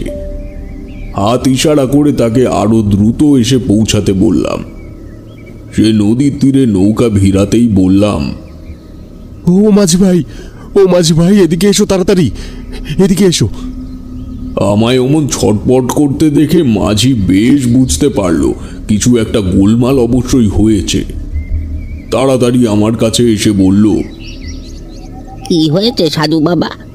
এই তো গেলেন একটু আগেই, এর মধ্যে আপনার কাজ মিটে গেল? না গো, তা নয়, সেই কথা বলার জন্যই তো তোমায় এখানে ডাকা। কি হয়েছে? কোনো বিপদ ঘটলো নাকি? আরে দেখো না, আমি একটু এদিকে শালবনের মধ্যে দিয়ে সংক্ষেপে রাস্তা ধরে এগোচ্ছিলাম। দেখি শালবনের মাঝে এক লোক মরে পড়ে আছে। আমি তো সেভাবে চিনি না কাউকে, তুমি একটু আমার সাথে এসে দেখবে চেনো কিনা। আমার কথা শুনে মাঝি বেশ ভালোই ভয় পেল। চোখে মুখে সে ছাপ বিদ্যমান, অঙ্গভঙ্গিতে অনিচ্ছা প্রকাশ পাচ্ছে তার ভালোই। সে বলল, না না, আমি ও পথ মারাবো না। আমি নিশ্চিত যে ওই ছেলেটাকে ওই ডাকাতরাই মেরেছে। শেষে ডাকাতের হাতে পড়লে অকালে প্রাণটা যাবে আমার। আমি যেতে পারবো না ঠাকুর মশাই, ক্ষমা করবেন আমায়। দেখো, যা বুঝলাম তাতে সেই মানুষ মারা গেছে 2 দিন হয়ে গেছে, শরীর পচতে শুরু করে দিয়েছে। আমার একার পক্ষে সম্ভব নয় তা একা বয়ে আনার। তোমার নৌকাতে তুমি তো অনেক যাত্রী পার করো, তাহলে তুমি চিনতে পারবে এনাকে পার করেছো কিনা। আর এখন তো দিনের বেলা, এই সময় তো চোর ডাকাত কেউ আসবে না। তুমি না করো না মাঝি ভাই। তাকে অনেক করে বোঝানোর পর সে রাজি হলো আমার সাথে শালবনে ঢুকতে। দ্রুত পায়ে আমি আর মাঝি গিয়ে পৌঁছালাম সেই শালবনের মাঝে। দেখি 2-4টে শেয়াল সেই মৃতদেহের চারপাশে ঘুরছে আর নাক দিয়ে শুকছে। আমি গিয়ে দ্রুত তাড়া দিয়ে তাদের ভাগালাম। মাঝি কাছে এসে দেখতেই চমকে উঠল, বলল, এ কি? কি হয়েছে মাঝি ভাই, তুমি চেনো নাকি? এ তো মুকুজ্জে বাড়ির ছোট কর্তা, নীলকমল মুকুজ্জে। এই তো 5-6 দিন আগে আমি ওনাকে নৌকা দিয়ে পার করলুম, আর আজকে ইনি। ভাগ্যিস তোমার চেনা, নয়তো কি একটা অবস্থা হতো বলো তো মাঝি ভাই। চলো আমরা দ্রুত হাতে হাতে নিয়ে যাই এনাকে। শালবন থেকে কিছু লতা পাতা ও গাছের সরু সরু গুড়ি জোগাড় করে একটা ভেলা মতো বানালাম। তারপর সেই ভেলায় মৃতদেহটিকে তুলে টানতে টানতে দুজন মিলে নদীর ঘাট পর্যন্ত নিয়ে এলাম। বাঁচোয়া এইটুকুই যে মাঝিকে আমার বলা লাগেনি আমি এই জিনিস সন্ধান করতেই এপারে এসেছি, আর সেও চিনতে পেরেছে লোকটিকে। অগত্যা তাকে বাড়ি পৌঁছে দিতে আমার খুব বেশি বেগ পেতে হবে না, কিন্তু সে তো গেল। পাড়ে এসে হলো আর এক ঝামেলা। মাঝি বলল, সাধু বাবা, এই মরা লাশ আমি নৌকাতে উঠাতে পারবো না, ওতে আমি মানুষ পার করি। গ্রামের মানুষ ভয় পেলে আর আমার নৌকাতে উঠতে চাইবে না। তাহলে আমি ওপারে নিয়ে যাব কি করে এই মৃতদেহ? আপনি বরং একটা কাজ করুন, ওই ওই ওই যে পাশে একটা ডিঙি বাঁধা আছে, ওতে আপনি এই মৃতদেহ তুলুন, তারপর সেটা আমার নৌকার সাথে বেঁধে আমি টেনে নিয়ে যাচ্ছি। তাহলে তাই হোক, বেশি দেরি করলে আর নিতে পারবো না। তাড়াতাড়ি করে ডিঙিতে সে দেহ তুলে নৌকার সাথে বেঁধে দিল মাঝি। নদীপথে প্রখর সূর্যের তাপে সে দেহের অবস্থা ক্রমেই যেন খারাপ থেকে আরো বেশি খারাপ হচ্ছে। এদিকে মাঝিও যেন কেমন নৌকা দ্রুত টানতে পারছে না। বেলা প্রায় পড়ে এসেছে অনেকটাই। আকাশে কখন এত মেঘ করে এসেছে বুঝতে পারিনি। চারিদিকটা কেমন যেন অন্ধকার হয়ে এসেছে। ওপারে পৌঁছাতে নদীপথ তখনও বেশ খানিকটাই বাকি। আমি মাঝিকে তাড়াতাড়ি নৌকা টানতে বললাম।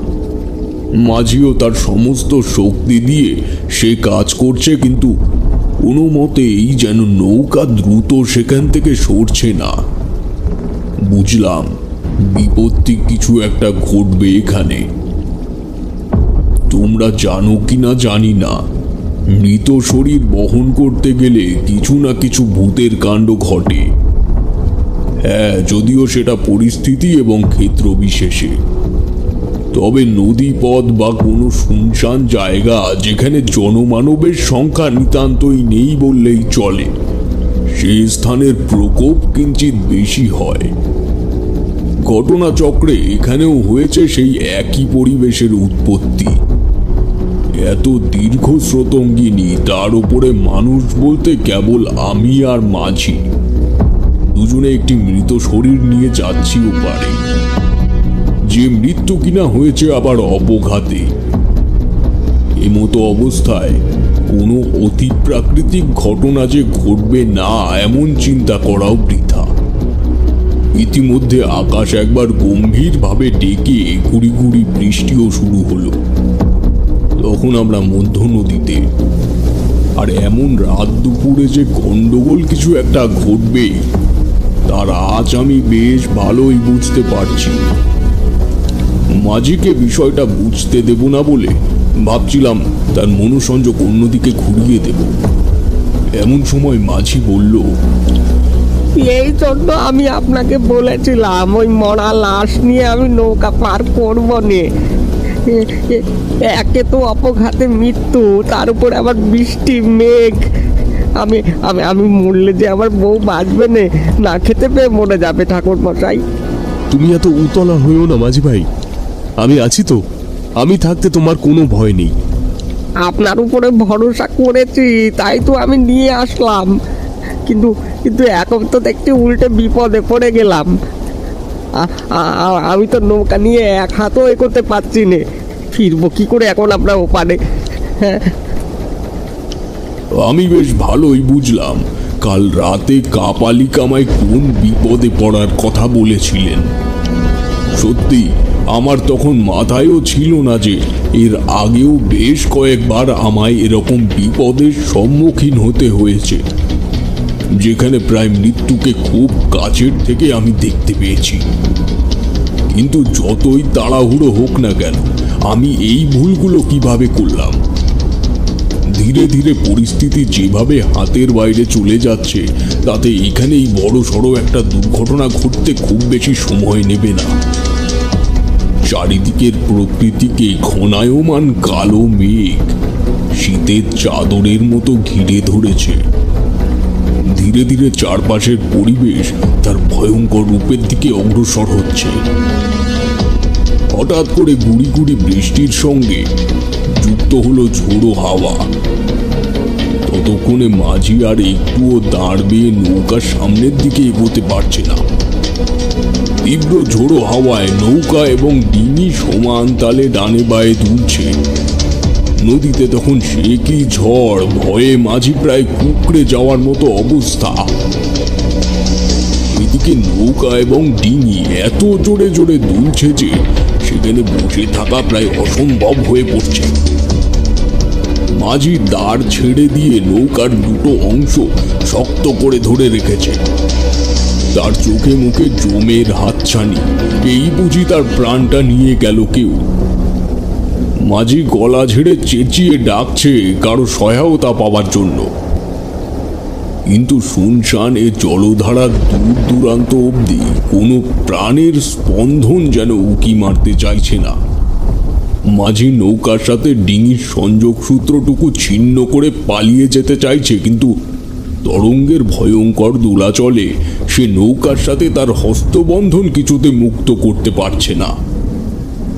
আমি তাকে যথাসম্ভব সাহস যোগাচ্ছি, যাতে সে সাহস যোগাতে পারে নিজের মধ্যে, কিন্তু তাতে বিশেষ কোনো ফল লাভ হলো না। নৌকায় সামান্য আলো জ্বালানোর উপাদানটুকুও উপস্থিত নেই। এমন অবস্থায় মস্তিষ্কের সাথে বুদ্ধি নাড়িরও বোধহয় ছেদ ঘটেছে। কি করব মাথায় আসছে না কিছুই।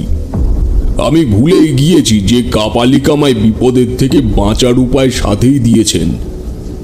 ভাবছি কি করি, হঠাৎ বিদ্যুৎ গতিতে মাথায় এসে গেল আমি তো মরা নিয়ে নদীর জলে ভাসার আগে গাত্রবন্ধন করিনি। হায় ভগবান, আমার দোষে কি তাহলে আর একটা প্রাণ হারিয়ে যাবে? না না, এ তো হতে দেওয়া যাবে না। আমায় যত দ্রুত সম্ভব গাত্রবন্ধন করে নিতে হবে, নয়তো এই অপ্রাকৃতিক ঘটনা থেকে কিছুতেই মুক্তি মিলবে না। কিন্তু মাটি কোথায় পাবো আমি এই মাঝ নদীতে? এদিকে মরা যেন ধীরে ধীরে আরো ভারী হয়ে চলেছে। ডিঙিটা যেন মরার ভারে জলের ভেতরে চলে যাচ্ছে। পুটলির মধ্যে হাত দিয়ে খুঁজছি সেখানে কিছু আছে কিনা যা দ্বারা আমি মন্ত্রবন্ধন করব। তখনই আমার হাতে বাঁধল কাপালিকের দেয়া সেই পঞ্চগব্য। ঈশ্বরকে সাক্ষী রেখে সেই কাপালিককে স্মরণ করে ওনার দেওয়া পঞ্চগব্য আমি কপালে ছুঁয়ে তিলক কেটে নিলাম। মুহূর্তেই যেন প্রকৃতির বদল ঘটে গেল চোখের সামনে। এমন বিরূপ আবহাওয়া, নদীর বুকে ওঠা ভয়ঙ্কর ঢেউয়ের তাণ্ডব যেন নিমেষে স্বাভাবিক হয়ে গেল।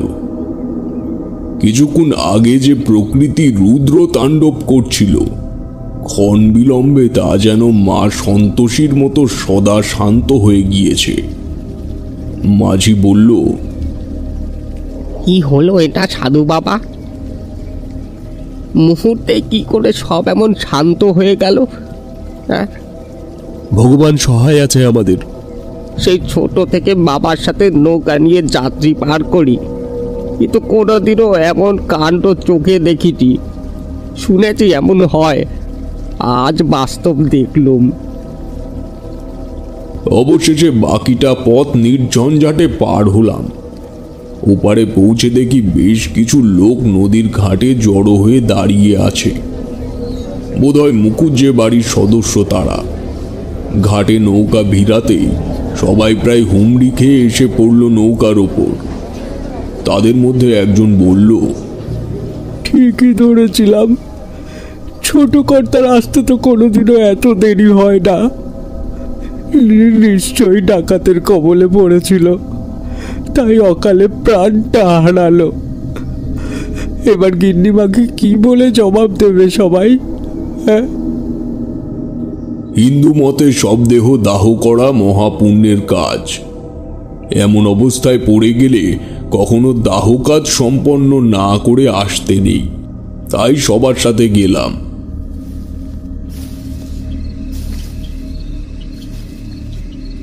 দাহ সম্পন্ন হয়ে ফিরছি, গভীর রাত তখন। বেশ খানিকটা দূরে এসে দেখতে পেলাম সেই কাপালিক দাঁড়িয়ে আছে। বললে, তোকে বলেছিলাম কাজটি করতে পারলে তোকে উপঢৌকন হিসাবে ছদ্মবেশ নেওয়া শিখিয়ে দেবো। সে কথা রাখতেই আমি এখানে এসেছি। আয়, আমার সাথে আয়। আমি কাপালিকের পেছন পেছন একটি ঘন জঙ্গলের ভেতরে প্রবেশ করলাম। জঙ্গলে গাছপালার ঘনত্ব এতই বেশি যে সেখান থেকে ফিরে আসতে গেলে দৃষ্টিভ্রম নিশ্চিত। প্রায় গভীর জঙ্গলে প্রবেশ করার পর দেখি একটা শবদেহ সেখানে শোয়ানো আছে। কিছু নরকঙ্কালের মুন্ডু এবং তার পাশে একটি মশাল জ্বালিয়ে রাখা। এমন আয়োজনে মনে যে খুশির খই ফুটছে না তা বললে ভুল হবে। অমন তরুণ বয়সে এমন আয়োজন সত্যি খুব রোমাঞ্চকর ছিল, কিন্তু তার ভয়াবহতা যে কত ভয়ঙ্কর হতে পারে তা কি আর জানতাম। তখন আমার তন্ত্রমন্ত্র জগতে অত বেশি জানাশোনা ছিল না। যাই করছি নেহাত অধিক উত্তেজনা আর আগ্রহের বশেই করছি, তাই পদে পদে বিপদ আমাকেও ছাড়েনি। আমাকে বসিয়ে সেই কাপালিক নরমুণ্ড দ্বারা আমার চারপাশে আবৃত করে দিল। আমার কপালে ওনার বৃদ্ধাঙ্গুলি ছুঁয়ে কিছু মন্ত্র বলল, যা আমি ঠিক বুঝতে পারলাম না। তারপর আমায় শেখালেন কিভাবে মৃত মানুষের শরীর দিয়ে ছদ্মবেশ ধরা যায়। এর আলাদা মন্ত্র আছে। একটি মন্ত্র 31 বার জপ করে মৃতদেহটির ব্রহ্মতালু এবং কপালের মধ্যমণি স্পর্শ করে অন্য হাতের তর্জনী ও বৃদ্ধাঙ্গুলি দ্বারা নিজের কপালের মধ্যমণি এবং ব্রহ্মতালু স্পর্শ করে 9 বার শরীর ধারণের মন্ত্রটি জপ করতে হয়। তারপর ধীরে ধীরে পরিণত হয় সেই ছদ্মবেশে। কিন্তু অতটাও সহজ নয় যতটা ভাবছ। বিশ্লেষণে মনে হচ্ছে খুব সহজ এবং ছোট, কিন্তু কার্যে তা অনেক দূর অবধি প্রশস্ত। যাই হোক, আমায় সমস্তটা বুঝিয়ে দেওয়ার পর কাপালিক বলল, শোন, ছদ্মবেশ যখন ধারণ করবি তখন কিন্তু খুব সাবধান। ছদ্মবেশে থাকা অবস্থায় তোর স্থূল দেহ যদি কেউ স্পর্শ করে ফেলে তাহলে কিন্তু তুই আর কোনোদিনও ওই স্থূল দেহে ফিরে যেতে পারবি না। তাই যখনই ছদ্মবেশ ধারণ করিস না কেন, নিজের স্থূল দেহটাকে খুব গোপনীয় এবং সুরক্ষিত জায়গায় রাখবি, যাতে কোনো অবস্থাতেই তুই সেই দেহে ফিরে আসার আগে পর্যন্ত কেউ স্পর্শ তো দূর, খুঁজে যেন না পায়। ছদ্মবেশ নিতে গেলে অতি উচ্চ মর্গের সাধক হতে হয়। যদিও তোর এখনো সেই যোগ্যতা হয়নি, কিন্তু কথা যখন দিয়েছি তখন তার মূল্য আমি রাখব।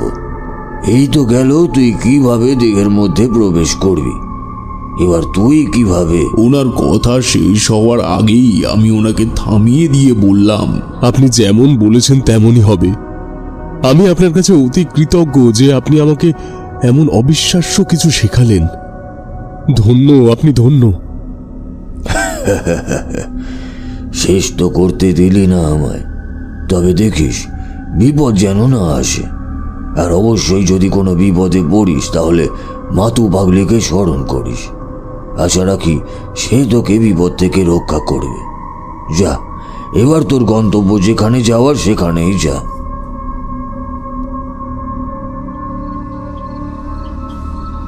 আমি সেই স্থান থেকে প্রস্থান করলাম আবার অজানার উদ্দেশ্যে। মনের আনন্দ ভাষায় প্রকাশ করতে পারবো না যে আমি এই বিদ্যা শিখে তখন কি পরিমাণে উৎফুল্ল বোধ করছি। একাগ্র চিত্তে অপেক্ষা করছি সেই মুহূর্ত, সেই ক্ষণের, যেই সময় আমি নিজে থেকে এই প্রক্রিয়ার প্রয়োগ করতে পারবো।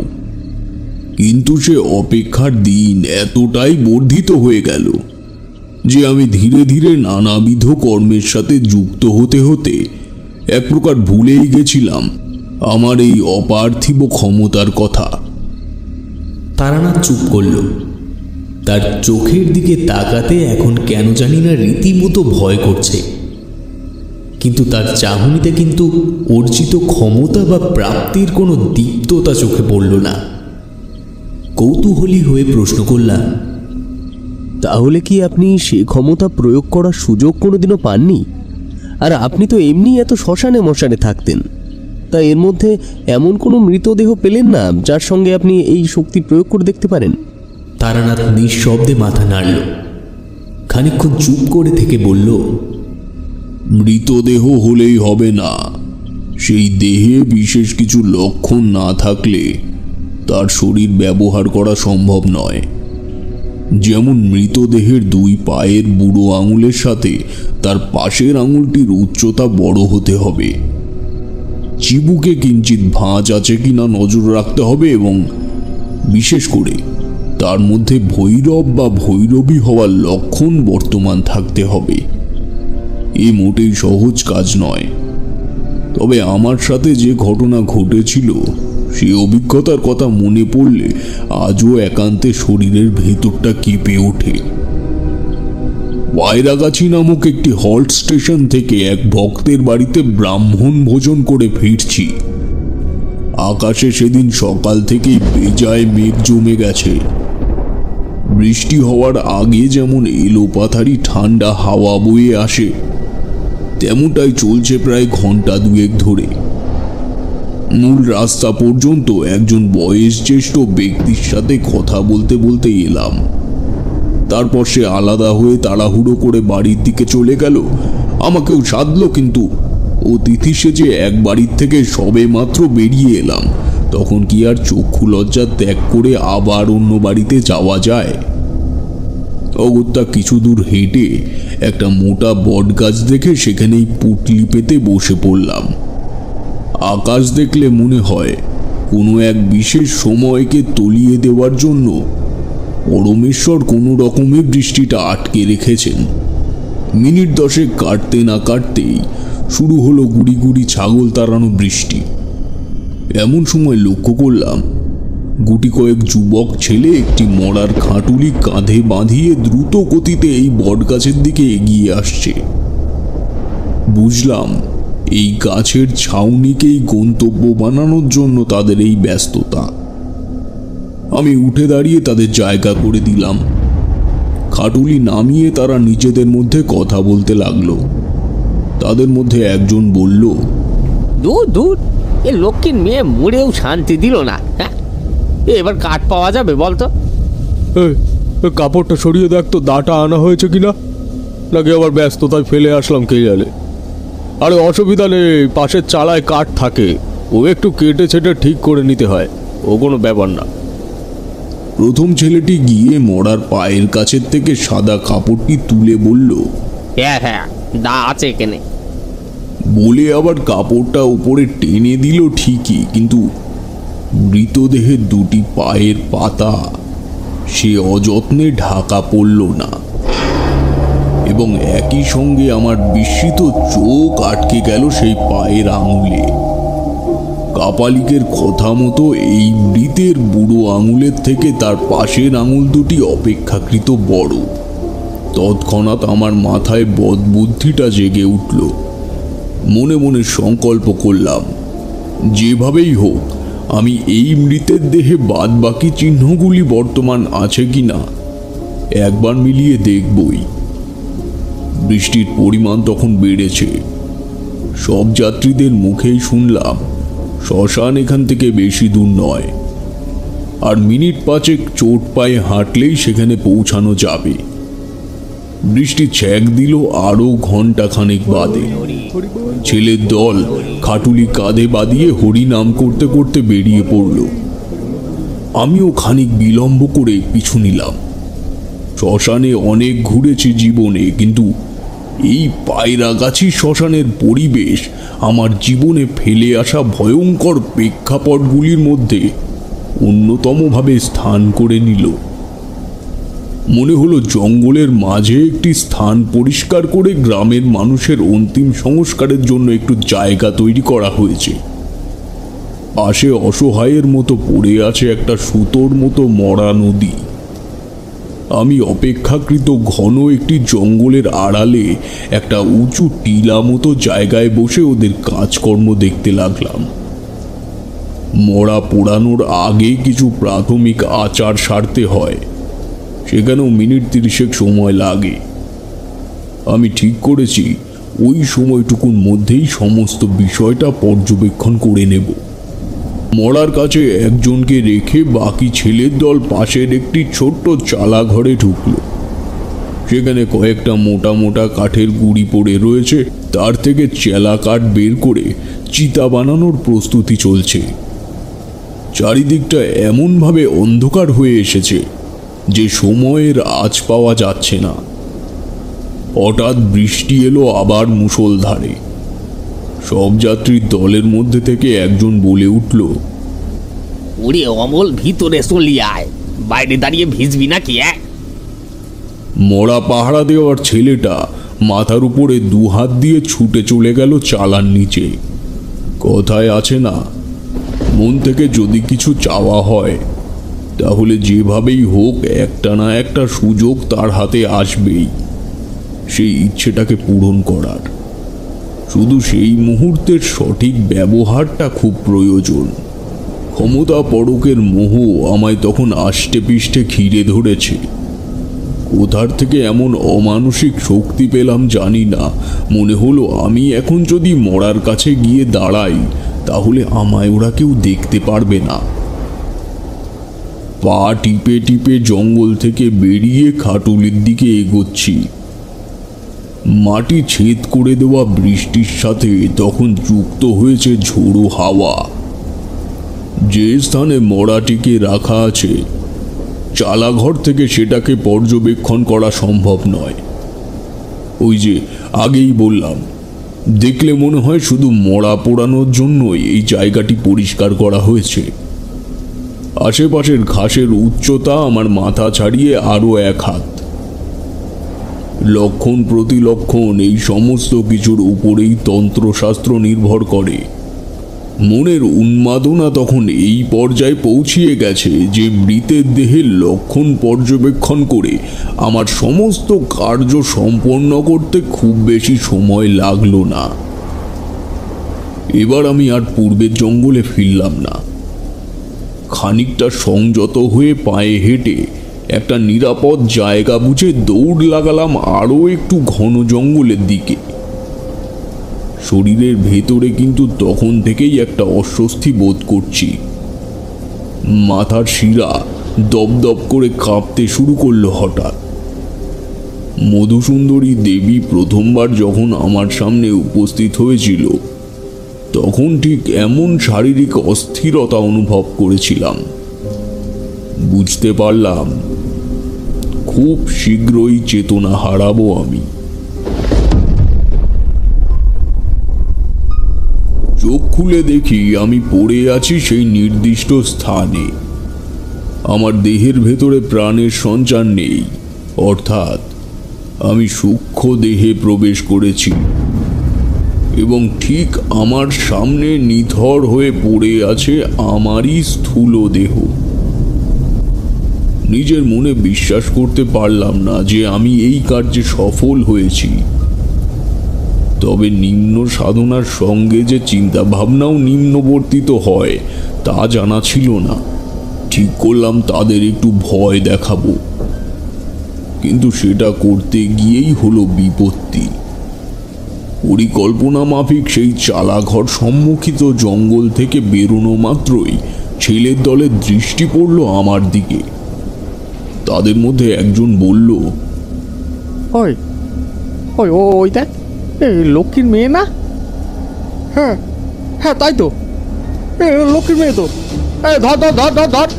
ভয় দেখানোর পরিকল্পনা মাঠে মারা গেল, বরং কেটে রাখা চেলাকাঠ হাতে তুলে নিয়ে সব যাত্রীর দল আমায় উদ্দেশ্য করে ছুটতে শুরু করলো। আমি পড়ি কি মরি করে দৌড়াচ্ছি দিক বিদিক জ্ঞান শূন্য হয়ে। হঠাৎ মাথায় এলো কাপালিকের কথাটা। উনি বলেছিলেন, যদি সূক্ষ্ম দেহে বিরাজ করার সময় আমার পড়ে থাকা স্থূল দেহটিকে কেউ স্পর্শ করে, তাহলে আমি আর সেই শরীরে ফিরে যেতে পারবো না। অগত্যা আবার ছুটতে শুরু করলাম সেই নির্দিষ্ট জায়গাটির দিকে যেখানে আমার নিথর শরীরটি পড়ে আছে। অনেক অনুমান ও মনোসংযোগের পর সেই জায়গায় পৌঁছালাম ঠিকই, কিন্তু কি করে সেই দেহে আমি আবার প্রবেশ করব, সেই পদ্ধতি কাপালিক আমায় বলে দেয়নি তো। এদিকে মাঝে মাঝে বৃষ্টির শব্দ ভেদ করে ছেলেদের ক্রুদ্ধ চিৎকার আমার কানে আসছে। আমি কিংকর্তব্য বিমূঢ় হয়ে আমারই দেহের সামনে বসে রইলাম অনেকক্ষণ। নিজের মৃত্যুর অপেক্ষা করার মতো যন্ত্রণা আর অন্য কিছুতে আছে কি? এমন সময় হঠাৎ মাথায় এলো, কাপালিক তো এটাও বলেছিলেন যে কোনো প্রকার বিপদে পড়লে মাতু পাগলিকে স্মরণ করতে হবে। এক মুহূর্ত দেরি না করে চোখ বুজে মাতঙ্গিনীকে স্মরণ করতে শুরু করলাম। মা, মা, তুমি আমার শেষ ভরসা। মা, আমি মৃত্যু শয্যায় অপেক্ষা করছি। মা, দয়া করে এই ধৃষ্টতা ক্ষমা করে দাও। দয়া করে এই ধৃষ্টতা ক্ষমা করে আমায় রক্ষা করো। মা, আমায় রক্ষা করো। আমাকে আমার শরীর ফিরিয়ে দাও। মা, আমাকে আমার দেহ ফিরিয়ে দাও। মা, আমাকে আমার দেহ ফিরিয়ে দাও। মাতু পাগলি যে এই নিম্নতন্ত্রের এক উচ্চ মার্গের সাধিকা, সেদিন তার প্রমাণ আরও একবার পেলাম। আমার কাতর আত্মস্বর শুনে খানিক বাদেই সে সূক্ষ্ম শরীরে আমায় দেখা দিল। বলল,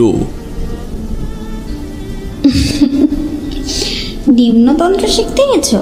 পোড়ার মুখ, এই পেছনে ঘুরে দেখবি না বলছি। পেছনে ফিরে একবারও দেখবি নে, ভয় পাবি। যা বলছি মন দিয়ে শোন। যেদিন তোকে দেখেছি সেদিনই বলে দিয়েছিলাম, ক্ষমতার লোভে সাধনার পথে হাঁটতে যাস না, অকালে মারা পড়বি। ভালোভাবে শোন, তোর হাতে সময় খুব কম। তোর স্থূল শরীরের ডান পায়ের বৃদ্ধাঙ্গুল ধরে মন দিয়ে 9 বার শরীর ধারণের মন্ত্র জপ কর, তাহলে আবার নিজের দেহে ফিরে আসবি। সেদিন তো কাপালিক তোকে দেহ ধারণের প্রক্রিয়াও বলতে গেছিল, শুনিসনি কেন? তুই শুনিসনি কেন? কিন্তু ওই যে তোর মোহ, এই মোহের বশবর্তী হয়ে পুরো কথাটা পর্যন্ত শুনিসনি। তোকে আর কিছু বলবো না, কারণ তুই শোনার ছেলেই নোস। তবে এই নিম্নতন্ত্রের ধারে পাশে তোকে যদি আর আমি দেখেছি, নিচে গলা টিপে মারবো। এবার যা যা। এই কথা বলে মাতু পাগলি অন্তর্ধান হলেন। আমি দ্রুত তার বলে যাওয়া কথা অনুযায়ী আমার ডান পায়ের বৃদ্ধাঙ্গুলি চেপে ধরে শুরু করলাম বীজ মন্ত্র পাঠ। তারপর আর কিছু মনে নেই আমার। যখন চোখ খুললাম তখন চারিপাশে ঘুটঘুটে অন্ধকার। বৃষ্টির দাপট একটু কমেছে। পাশে হাতড়ে দেখি মৃত শরীরটি আমার পাশেই পাথরের মতো হয়ে পড়ে রয়েছে। বুঝতে পারলাম সব যাত্রীরা দেহটিকে তখনও খুঁজে পায়নি, কিন্তু তখন অন্ধকারকে তোয়াক্কা না করে অপরিচিত জঙ্গল ভেদ করার শক্তি আমার শরীরে অবশিষ্ট নেই। অগত্যা সেখানে বসেই রাতটা কাটিয়ে দিলাম। সে কি ভয়ানক রাত! বৃষ্টি সম্পূর্ণ ধরে যেতেই আশেপাশে অসংখ্য সবজে চোখ যেন ভাটার মতো জ্বলে উঠল। হাতের কাছে যা পাই তাই ছুঁড়ে মারি সেই চোখের দিক নির্দেশ করে। এক কথায় সেই রাতে শেয়ালের থেকে মৃতদেহকে রক্ষা করাই ছিল আমার একমাত্র কাজ। ভোরের আলো ফুটতে না ফুটতেই দূরের থেকে গুঞ্জন কানে ভেসে এলো। বুঝতে পারলাম এই দেহটিকে খোঁজার জন্য এখন সেই ছেলের দল গ্রামের আরও লোকজনকে নিয়ে এসেছে। আমি সেই গুঞ্জন লক্ষ্য করে এগিয়ে গেলাম। অবশেষে জঙ্গলের কোন ফাঁকের থেকে একজন আমায় দেখতে পেয়ে হাঁক দিল। ও সাধুজি, এদিকে কোনো মেয়েকে আসতে দেখেছেন নাকি? আমি চেহারা বিস্মিত করে তাদের সামনে গিয়ে বললাম, আমি তো গ্রামের দিকেই যাচ্ছিলাম এই খবরটা দিতে। ওই ওই ওই দিকে দেখলাম একটা মেয়ে মরে পড়ে আছে। তোমরা এসো তো আমার সাথে। তাদের মৃতদেহ দেখিয়ে দিয়ে অতি সংক্ষেপে তাদের বুঝিয়ে দিলাম আমি এদিকে এসেছিলাম আস্তানা বানানোর জায়গা দেখতে। তখন আমার চোখ পড়ে দেহটির দিকে। বলতে গেলে তখন আমার কিছু একটা বুঝিয়ে সেখানের থেকে পালাতে পারলে বাঁচি। ঠিক ভুল সত্যি মিথ্যের বিচার তাদের উপরে ছেড়ে দিয়ে আবার পাড়ি দিলাম অজানার উদ্দেশ্যে।